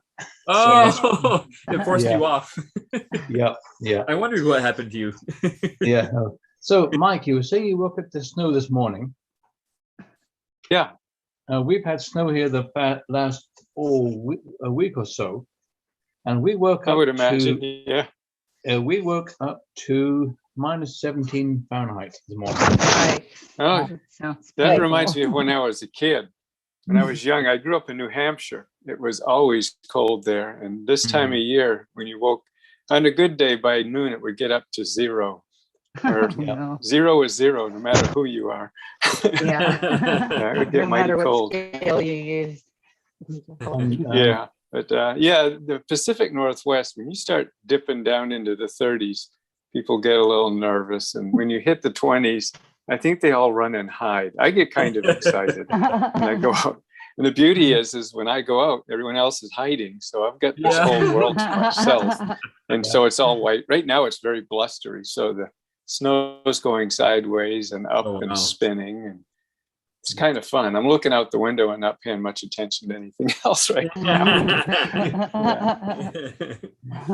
Oh, that's Yeah, funny. it's nice. Yeah, but I understand, William. It's you're probably laughing at all us Southerners right now. What a bunch of wimps. Right. Well, it's where you come from. And my cousin in England, she is a chemistry science teacher. Oh, cool. And she doesn't use the Celsius or the Fahrenheit scale. Everything to her is always in Kelvin. Kelvin, right. Kelvin. Mhm. What a nerd. Absolute 0. Yeah. I mean, like 0 Celsius, so 32 Fahrenheit is 273 Kelvin. Yeah. There is Zero no plus- Kelvin, all things. Yeah. Yeah, Well, you remember there- Kelvin, zero, everything stops, including atomic function. Yeah. Absolute Wow. 0. Yeah. There is no plus or minus in Kelvin. It's only Kelvin. It's always plus. Yeah. Yeah, Okay. And so say Kelvin. 32 Fahrenheit is 273 Kelvin. So Wow. we woke up to 246 Kelvin this morning, and the forecast warm for day. tonight is 243 Kelvin. Wow. Oh man. Yeah, I think people are even less familiar with that measurement. Yeah, I know. Mhm. Only the when- super nerds. When some young friends of mine who consider themselves to be fairly nerdy came up to visit me a while ago. They said, I think you are the only person I've seen using Lotus Word Pro and a Dvorak keyboard on your keyboard. on your computer." Lotus. Yes. Well, things it works so nicely. It doesn't freeze up and pile up and do silly things. It's just a nice system. Mhm. Excellent. Carlos had to head out to lunch, but it was nice having yet another new face here. Yes, Yeah. sure. Good to see. Yeah. Carlos. Well, where's Carlos? Where are you from? Where are you located? I guess. He is in Northern California, Oh, okay. Nice. and he is in the Type Pals database. So, Okay. yeah. So you could just I search was- for Carlos. Sorry, go ahead. Yeah, I was kind of hoping that Amy McKay might be on this morning. Oh, Because when my wife was out in Nova Scotia, she brought back some Farmer John's herbs, and these are actually grown and packaged in Canning, Nova Scotia, which is where Amy McKay lives. oh, that's cool. So we thought that was kind of, I might be fun to show her. Yeah. It's come a long way. Yep. Yeah. That's a lot of Yeah. distance that trips have traveled.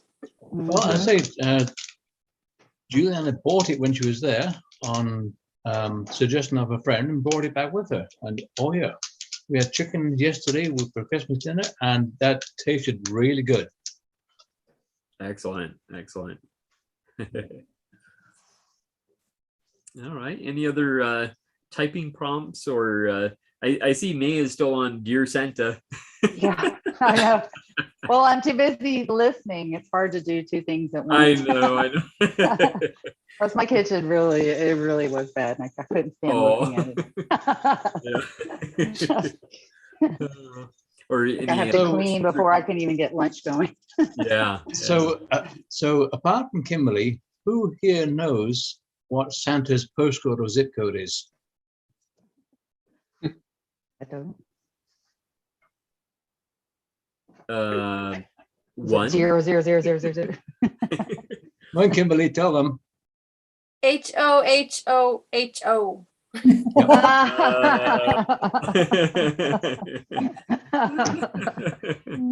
How cute. Because the Canadian postcode is always letter, number, letter, number, letter, Mhm. number. Oh, okay. Yeah. Okay. Perfect. And so I was actually talking to our postmistress Diane, and she was saying that all letters that are addressed to Santa are opened by the postmaster or postmistress and replied from the local post office. Yeah, they all get Wow. replied. That's That's sweet. awesome. Yeah. So Santa Claus, North Pole, HOHOHO. And it's postal volunteers. Like it's not part of their paid hours. No, purely volunteer. That's amazing. Oh. Very And cool. for decorating our local post office, Diane did a Santa's workshop and mail room. And so I asked Diane, so there's two reindeer. There's Rudolph and Olive. And Olive, yes, Olive the other reindeer. That's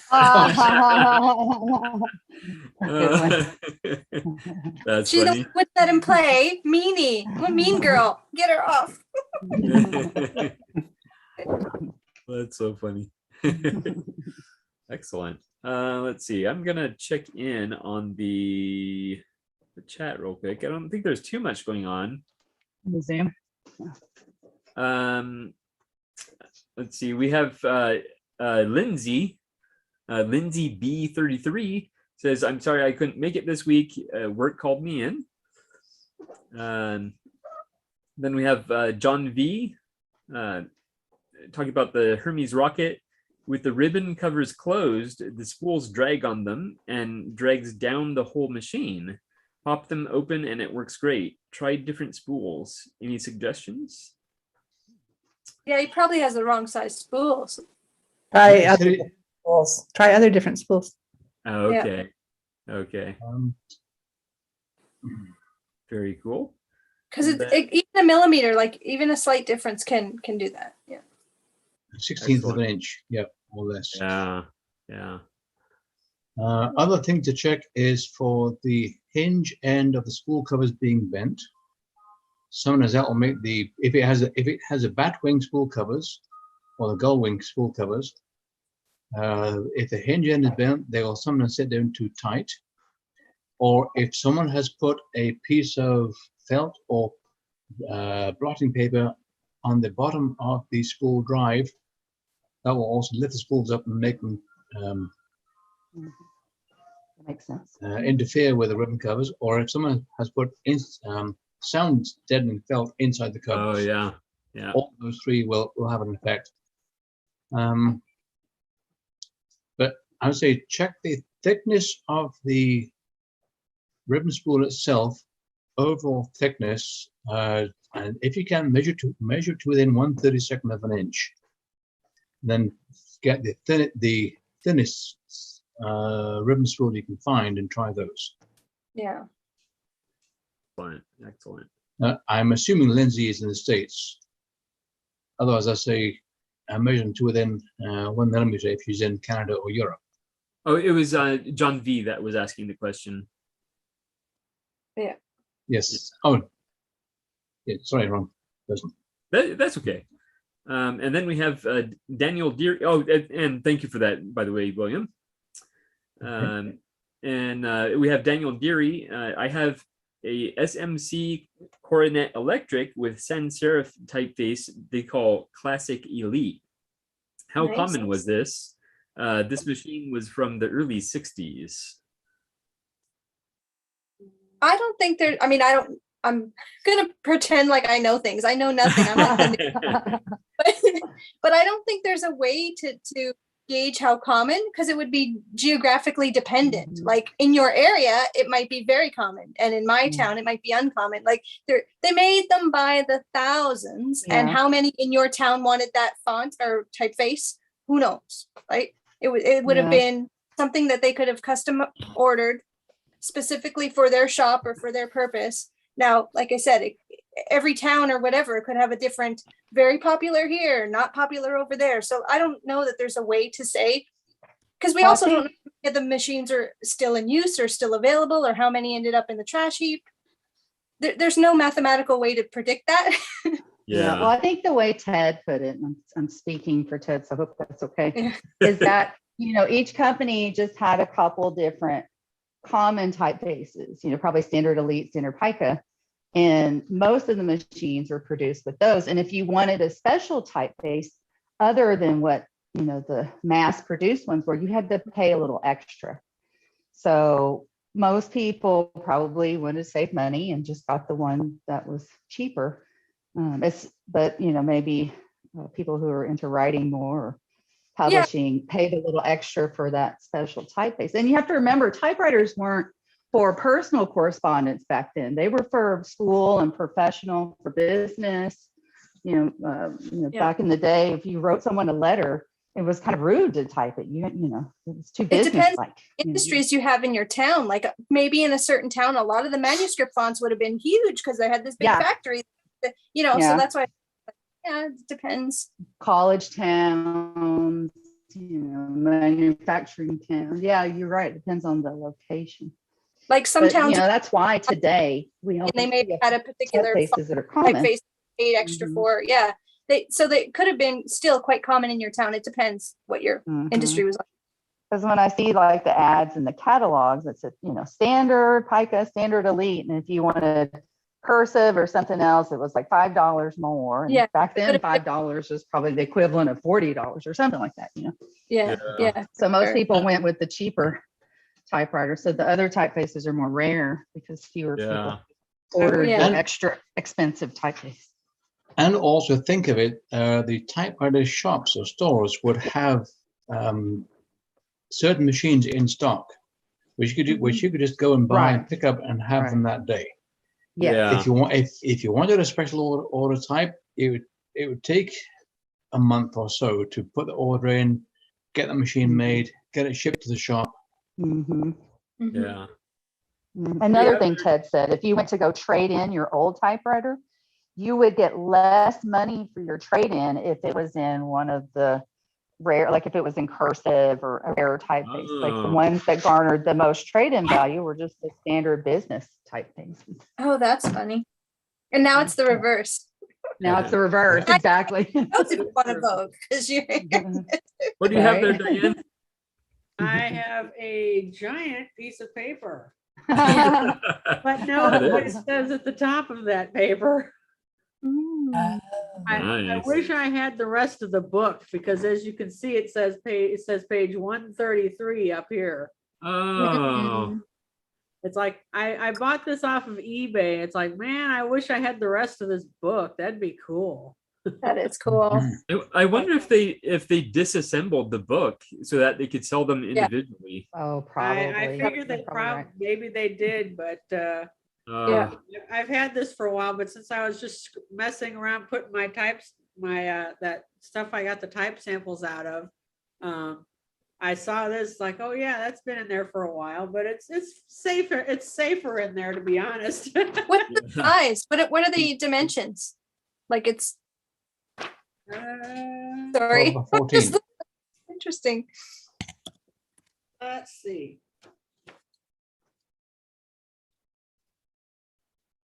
Oh wow. 13 3/4. I think it's probably that square. Yeah. No, it's not. By about 12? By about 12 3/4 approximately. Wow. It might go just past the 3/4, but anyway, close enough. 12 by 13. That's cool. Yeah. You need a wide carriage for that if you want to type on there. What? So you need a wide carriage if you're going to type on that. Yeah. Yep. Well, That is very cool. I have one. I have a few of those. Not too many. They take up too much space, but I know. But the 3 coming in is a wide carriage. I have the 6. I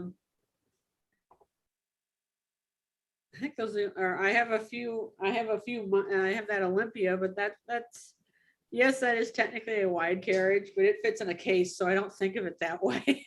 Yeah.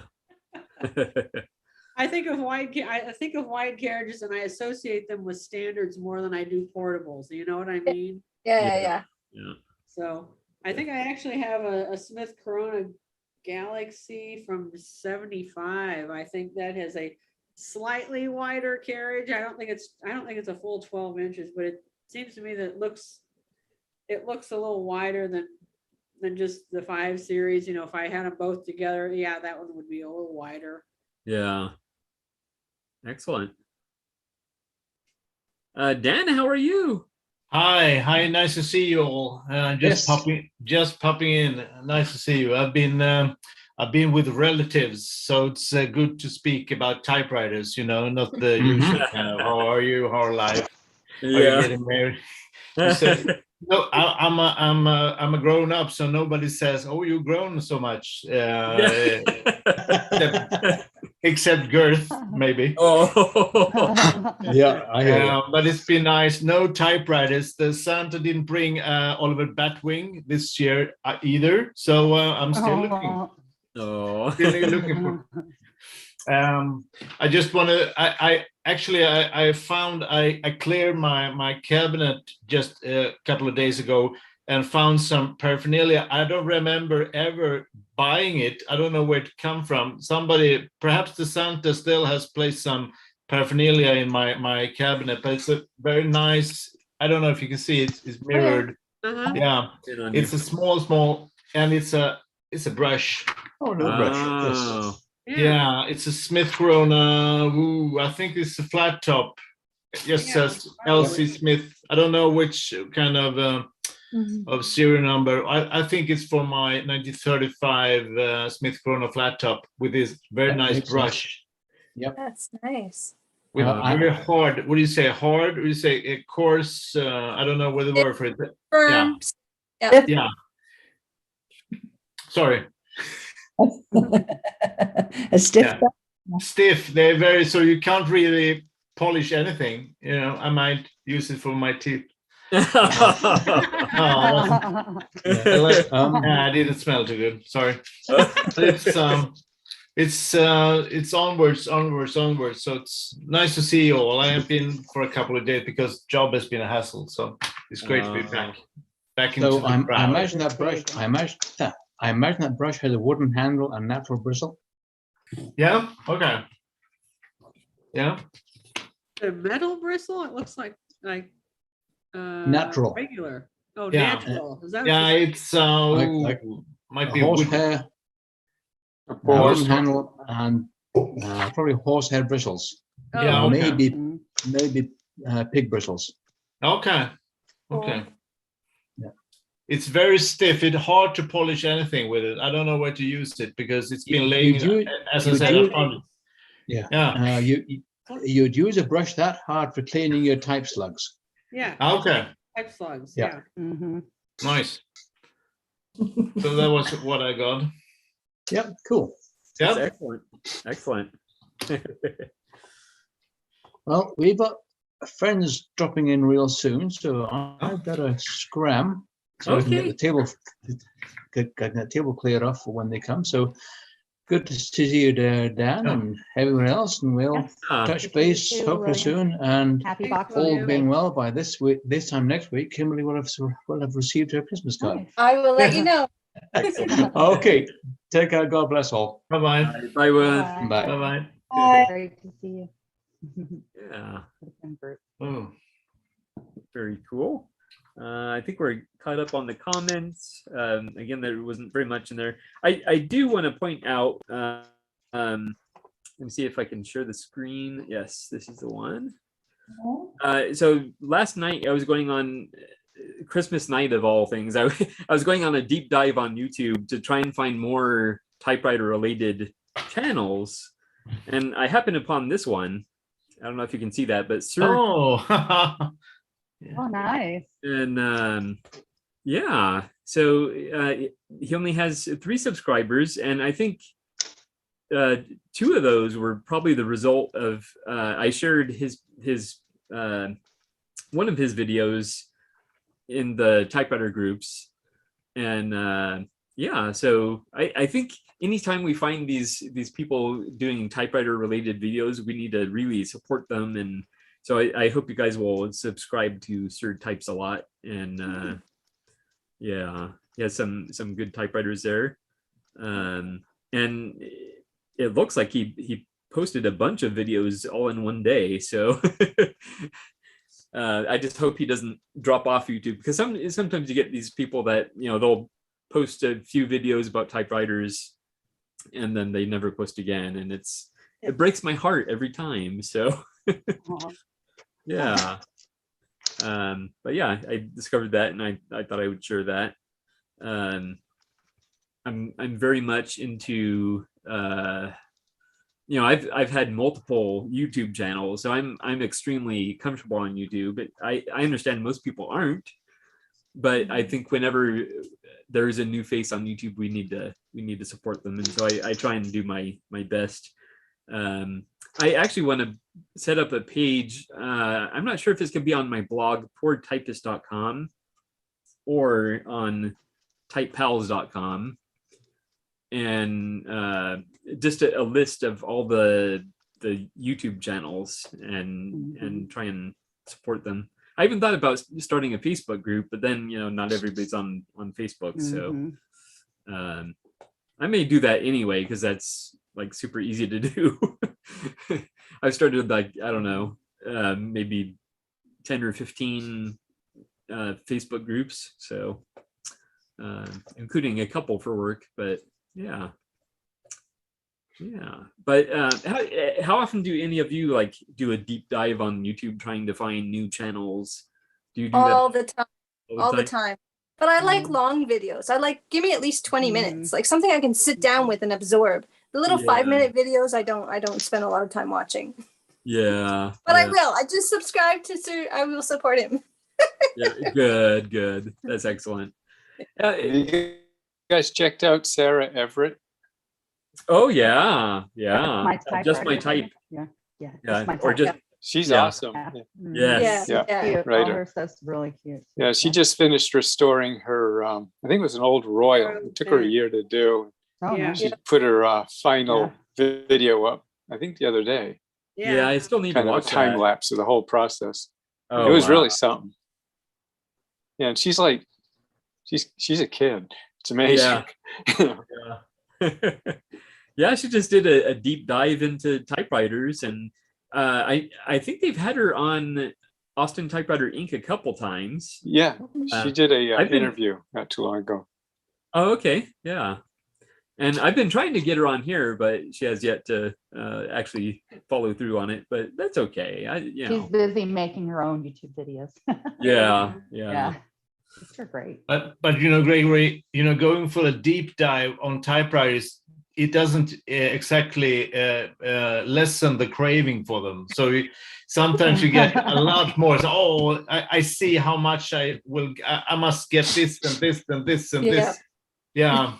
Because I'm still. I know Joe Van Cleve was visiting this forum for a couple of weeks ago, and I'm still pestering him about the Roy. That's about, and he said it wasn't really a nice typing experience and all, but I still want one. So that I went further and looked up the Roy and a bit of history about it, and the craving got even worse or better. Well, I hope you find one. Yeah, someday. I have to admit, I feel the same about it. I don't care how it types. I want one. And if that's the case with some of these typewriters, it's like, okay, it's not going to be a good typing experience, but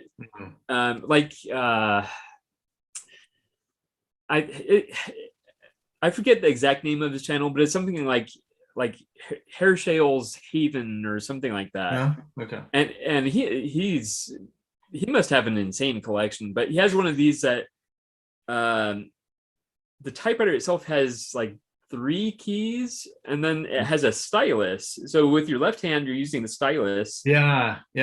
And so you hover the stylus over the letter you want. Yeah. And then you press the key, and it imprint. And that's not a good typing experience, but you kind of want it, so yeah. And I've come across, speaking about all the bat wings, I had a moment for a year and a half ago. It passed 3 of them on a Swedish e-auction site. Oliver Batwings with a Swedish keyboard isn't too common. So 3 of them passed, and I didn't have the money, so I saw them just passing through. It was horrible, but I still want to. I don't want to eat this month. I'm gonna pay the Oliver. Fortunately, I'm not alone in the house, so it's not really up to me. But still, if I was a bachelor again, I might have prioritized a little bit. The sacrifices we make.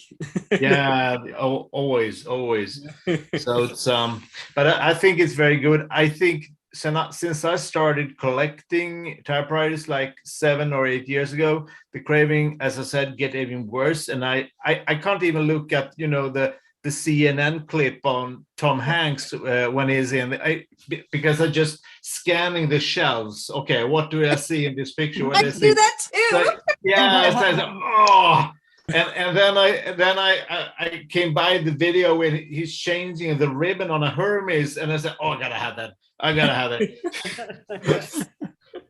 Oh, man, I gotta go to Type Collectors Anonymous or something. yeah, and that's not here. Yeah.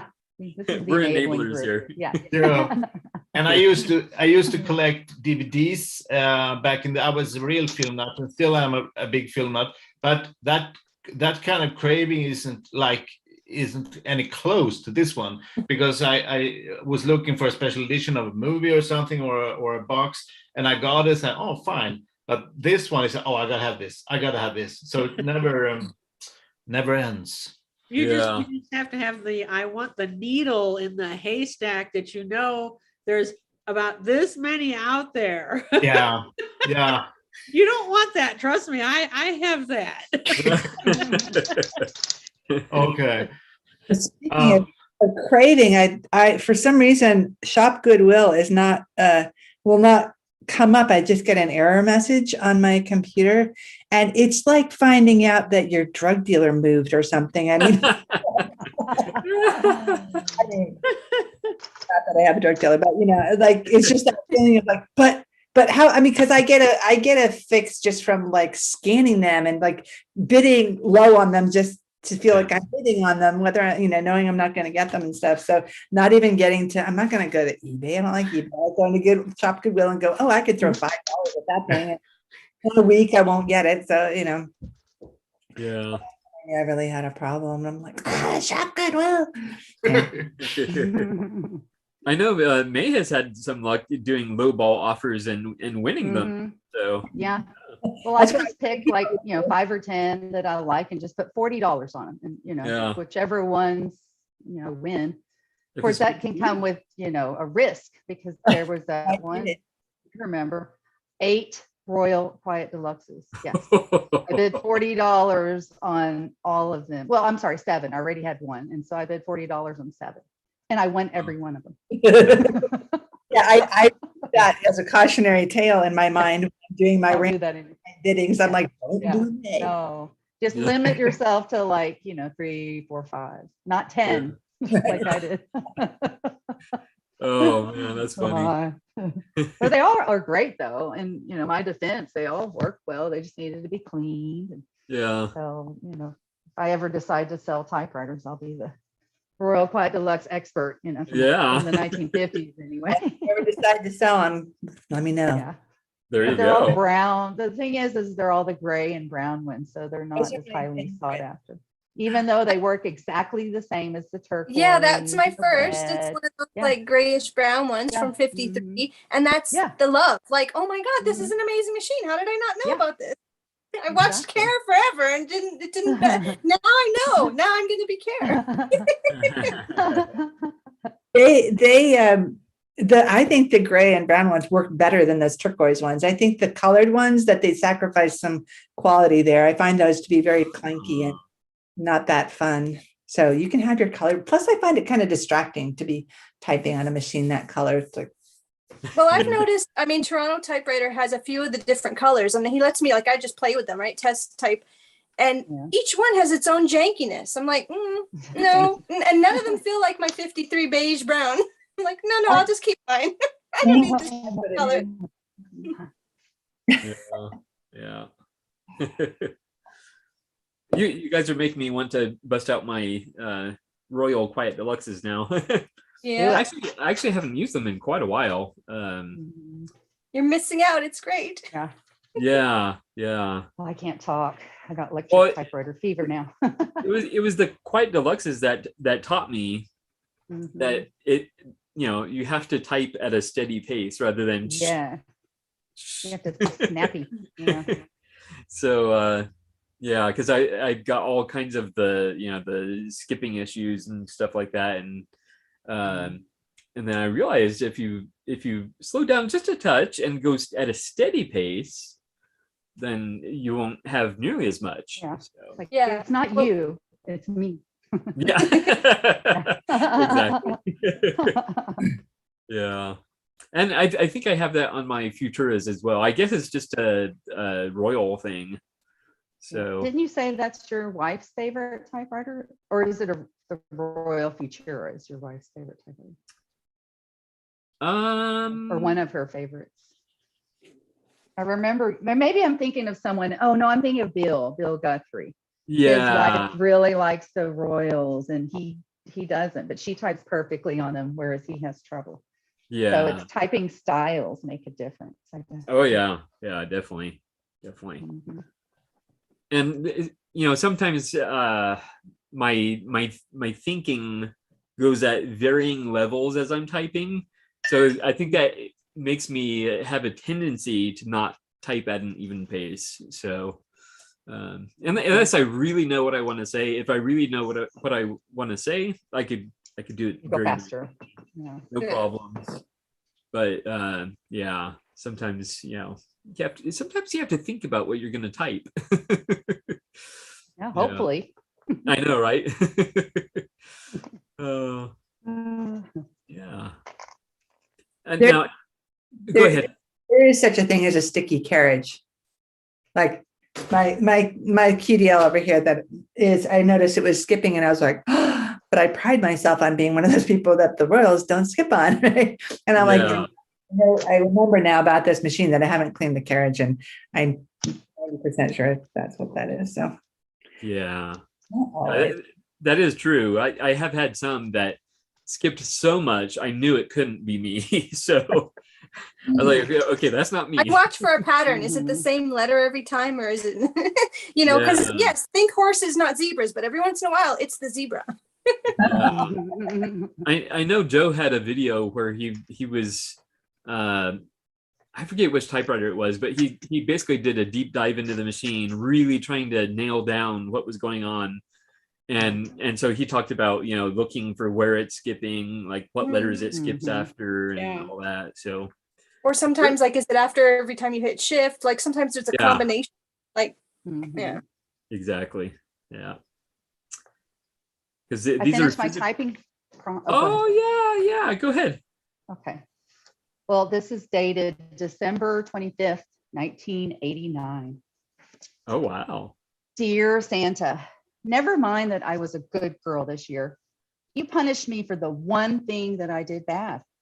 In my defense, the only reason I skipped school that day was to drive the 1 hour to Little Rock because J.C. Penney was having a huge Christmas sale and our family needed a new microwave because ours was old from the 70s and not functioning properly. Teenagers need a working microwave. So I used my own hard-earned $200 to buy my parents a new microwave for the kitchen. They would have been happy had I not skipped school that day. I would have been happy had the school not called them to inform them that I was absent from school that day. Apparently, you're in cahoots with my mom and dad because when my sister and I finally made it home that afternoon, the Christmas tree was gone, along with all the presents underneath it. Oh. My parents grounded us by canceling Christmas. As devastated as we were, I still came through though, Santa.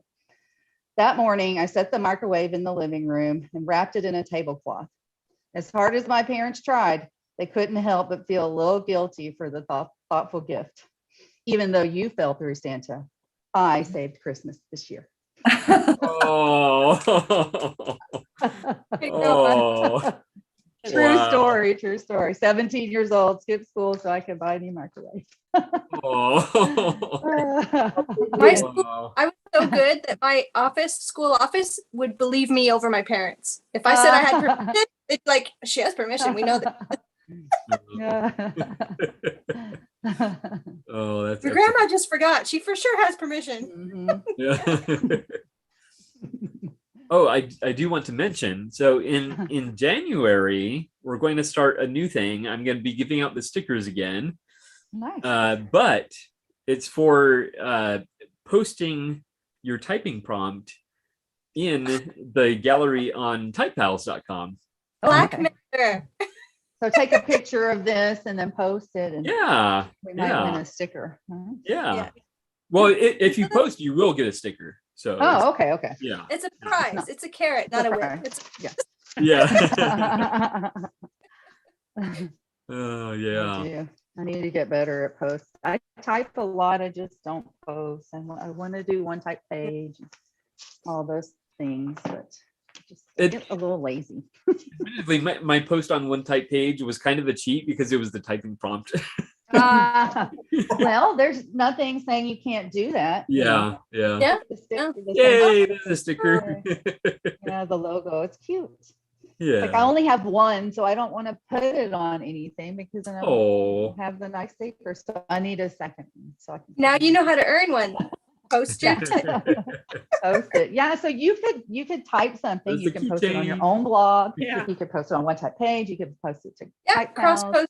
Yeah, cross posting. There's no, of course, all the same people are on the same site, so we'll all see it We're 3 just times, 4 times. Talking about how it's all doing clicks. Which is it? Is it clicks or is it all the same people? I don't know. I'm on Instagram and it'll say that there's new posts, but it always shows me the same one post that I saw like 3 weeks ago. Huh. So I don't use Instagram that much. I'm more of a Facebooker, and then email, Facebook, and then I read blogs. But, I don't do TikTok and Insta. I have accounts, but I rarely. look at I them. like Instagram a little bit better than Facebook. Mhm, Yeah. mhm. I try and It's do nice it to all, have but all. I fail. I have, I have a time just figuring out what to put on my blog. Mhm. Oh. Yeah, but, you could just do a brain dump. I can't, not right now. Oh, I've yeah. thought about that, but my brain dump right now would be very depressing for a lot of people. Yeah. And Yeah, so that's- there are some things that, it's like, my brain dumps right now, they stay in the files. They don't. Oh, they don't yeah. go anywhere. Comes with the warning. If you're upset by such and such, don't continue to watch the show. Like, all those warnings that come up. Yeah. Yeah. Mhm. Advisory. Yeah. Well, in our last few minutes here, does anybody else have a typing prompt or a question or a comment? There are actually just a couple more comments on YouTube. We have Okay. JCW says Merry Christmas from Germany. Oh, nice. And then he says, Santa had a torpedo 20 under the tree for me. I get the hype Ooh. now. Very nice. Yeah, the torpedoes are nice. Excellent. Oh, snubbing there. I know, right? That's the exact opposite of snubbing. Right. Yeah. He was a very good boy this year. Mhm. Yeah. So, all right. Well, I think we're probably going to wrap up here. Okay. It was a little more Oh. quiet than One little our. show and tell. Oh yeah. Go for it. Okay, so Joe did a video about typing on lined paper and how it was. Did everyone see that? So, and Yeah. how difficult it is to line up the typewriter. So and I've done this before. I make my own lined paper with the typewriter. So I use the typewriter line spacing and the little holes and just draw a blue pen across, and then I turn it sideways and do the pink pen. So I could hole punch it to make it look like notebook paper. But so you can make your own line paper with the typewriter, and then every line will fit perfectly. Wow, that It is looks like you're typing. for. So it's baking. It's a hack. It's a notebook paper. Yeah, hack for exactly. typewriter. Aren't hacks the easy ways to do things? That sounds a little bit like a lot of work. It is, but it's just one of if you want that certain look, if you're typing like maybe to a school kid, I don't know. I just thought I'd Yeah. try it, and it works. And I suppose you could always, make copies of it, right? You wouldn't have to make the original every True. time. Colored copies, yeah. Yeah. But it's probably specific for each typewriter brand, because I imagine Oh, the right. spacing, as he talked about, That's is a true. little bit off from, just even a hair will add up over time, 10 Yeah. lines down. So Yeah. gotta make it for that That's specific true. brand. That reminds me of Okay. the video Joe made about he typed up a calendar. Do you remember that? Oh video? yes, yeah, Yeah. with this, yeah, That was a good yeah. one. So you can do all kinds of stuff. Art. The people that type art just blow me away. The Yeah. art. Oh, I don't see how they do that, but I really like seeing. Yeah, one of my typewriter pen pals, she always includes like a little 3x5 card that she does her typewriter art on. So it's always cool to receive those. So Cool. yeah, very cool. All right. Well, if we don't have So- anything else, oh yes, Oh. yes. Next, nothing else, but just asking about next week. So New Year's Day is on Saturday, right? Yes. Is that right? So yes. will we be doing a type and talk on New Year's Day evening? Or think about it, I guess. So the Saturday is the first, right? Yes, Saturday's the first. Okay. I don't remember if I put it back on the calendar because I took it off the calendar, but then I was like, wait a minute, but the celebration is the night before. Right, right. So And most of us will have, our hangovers cured by that. yeah.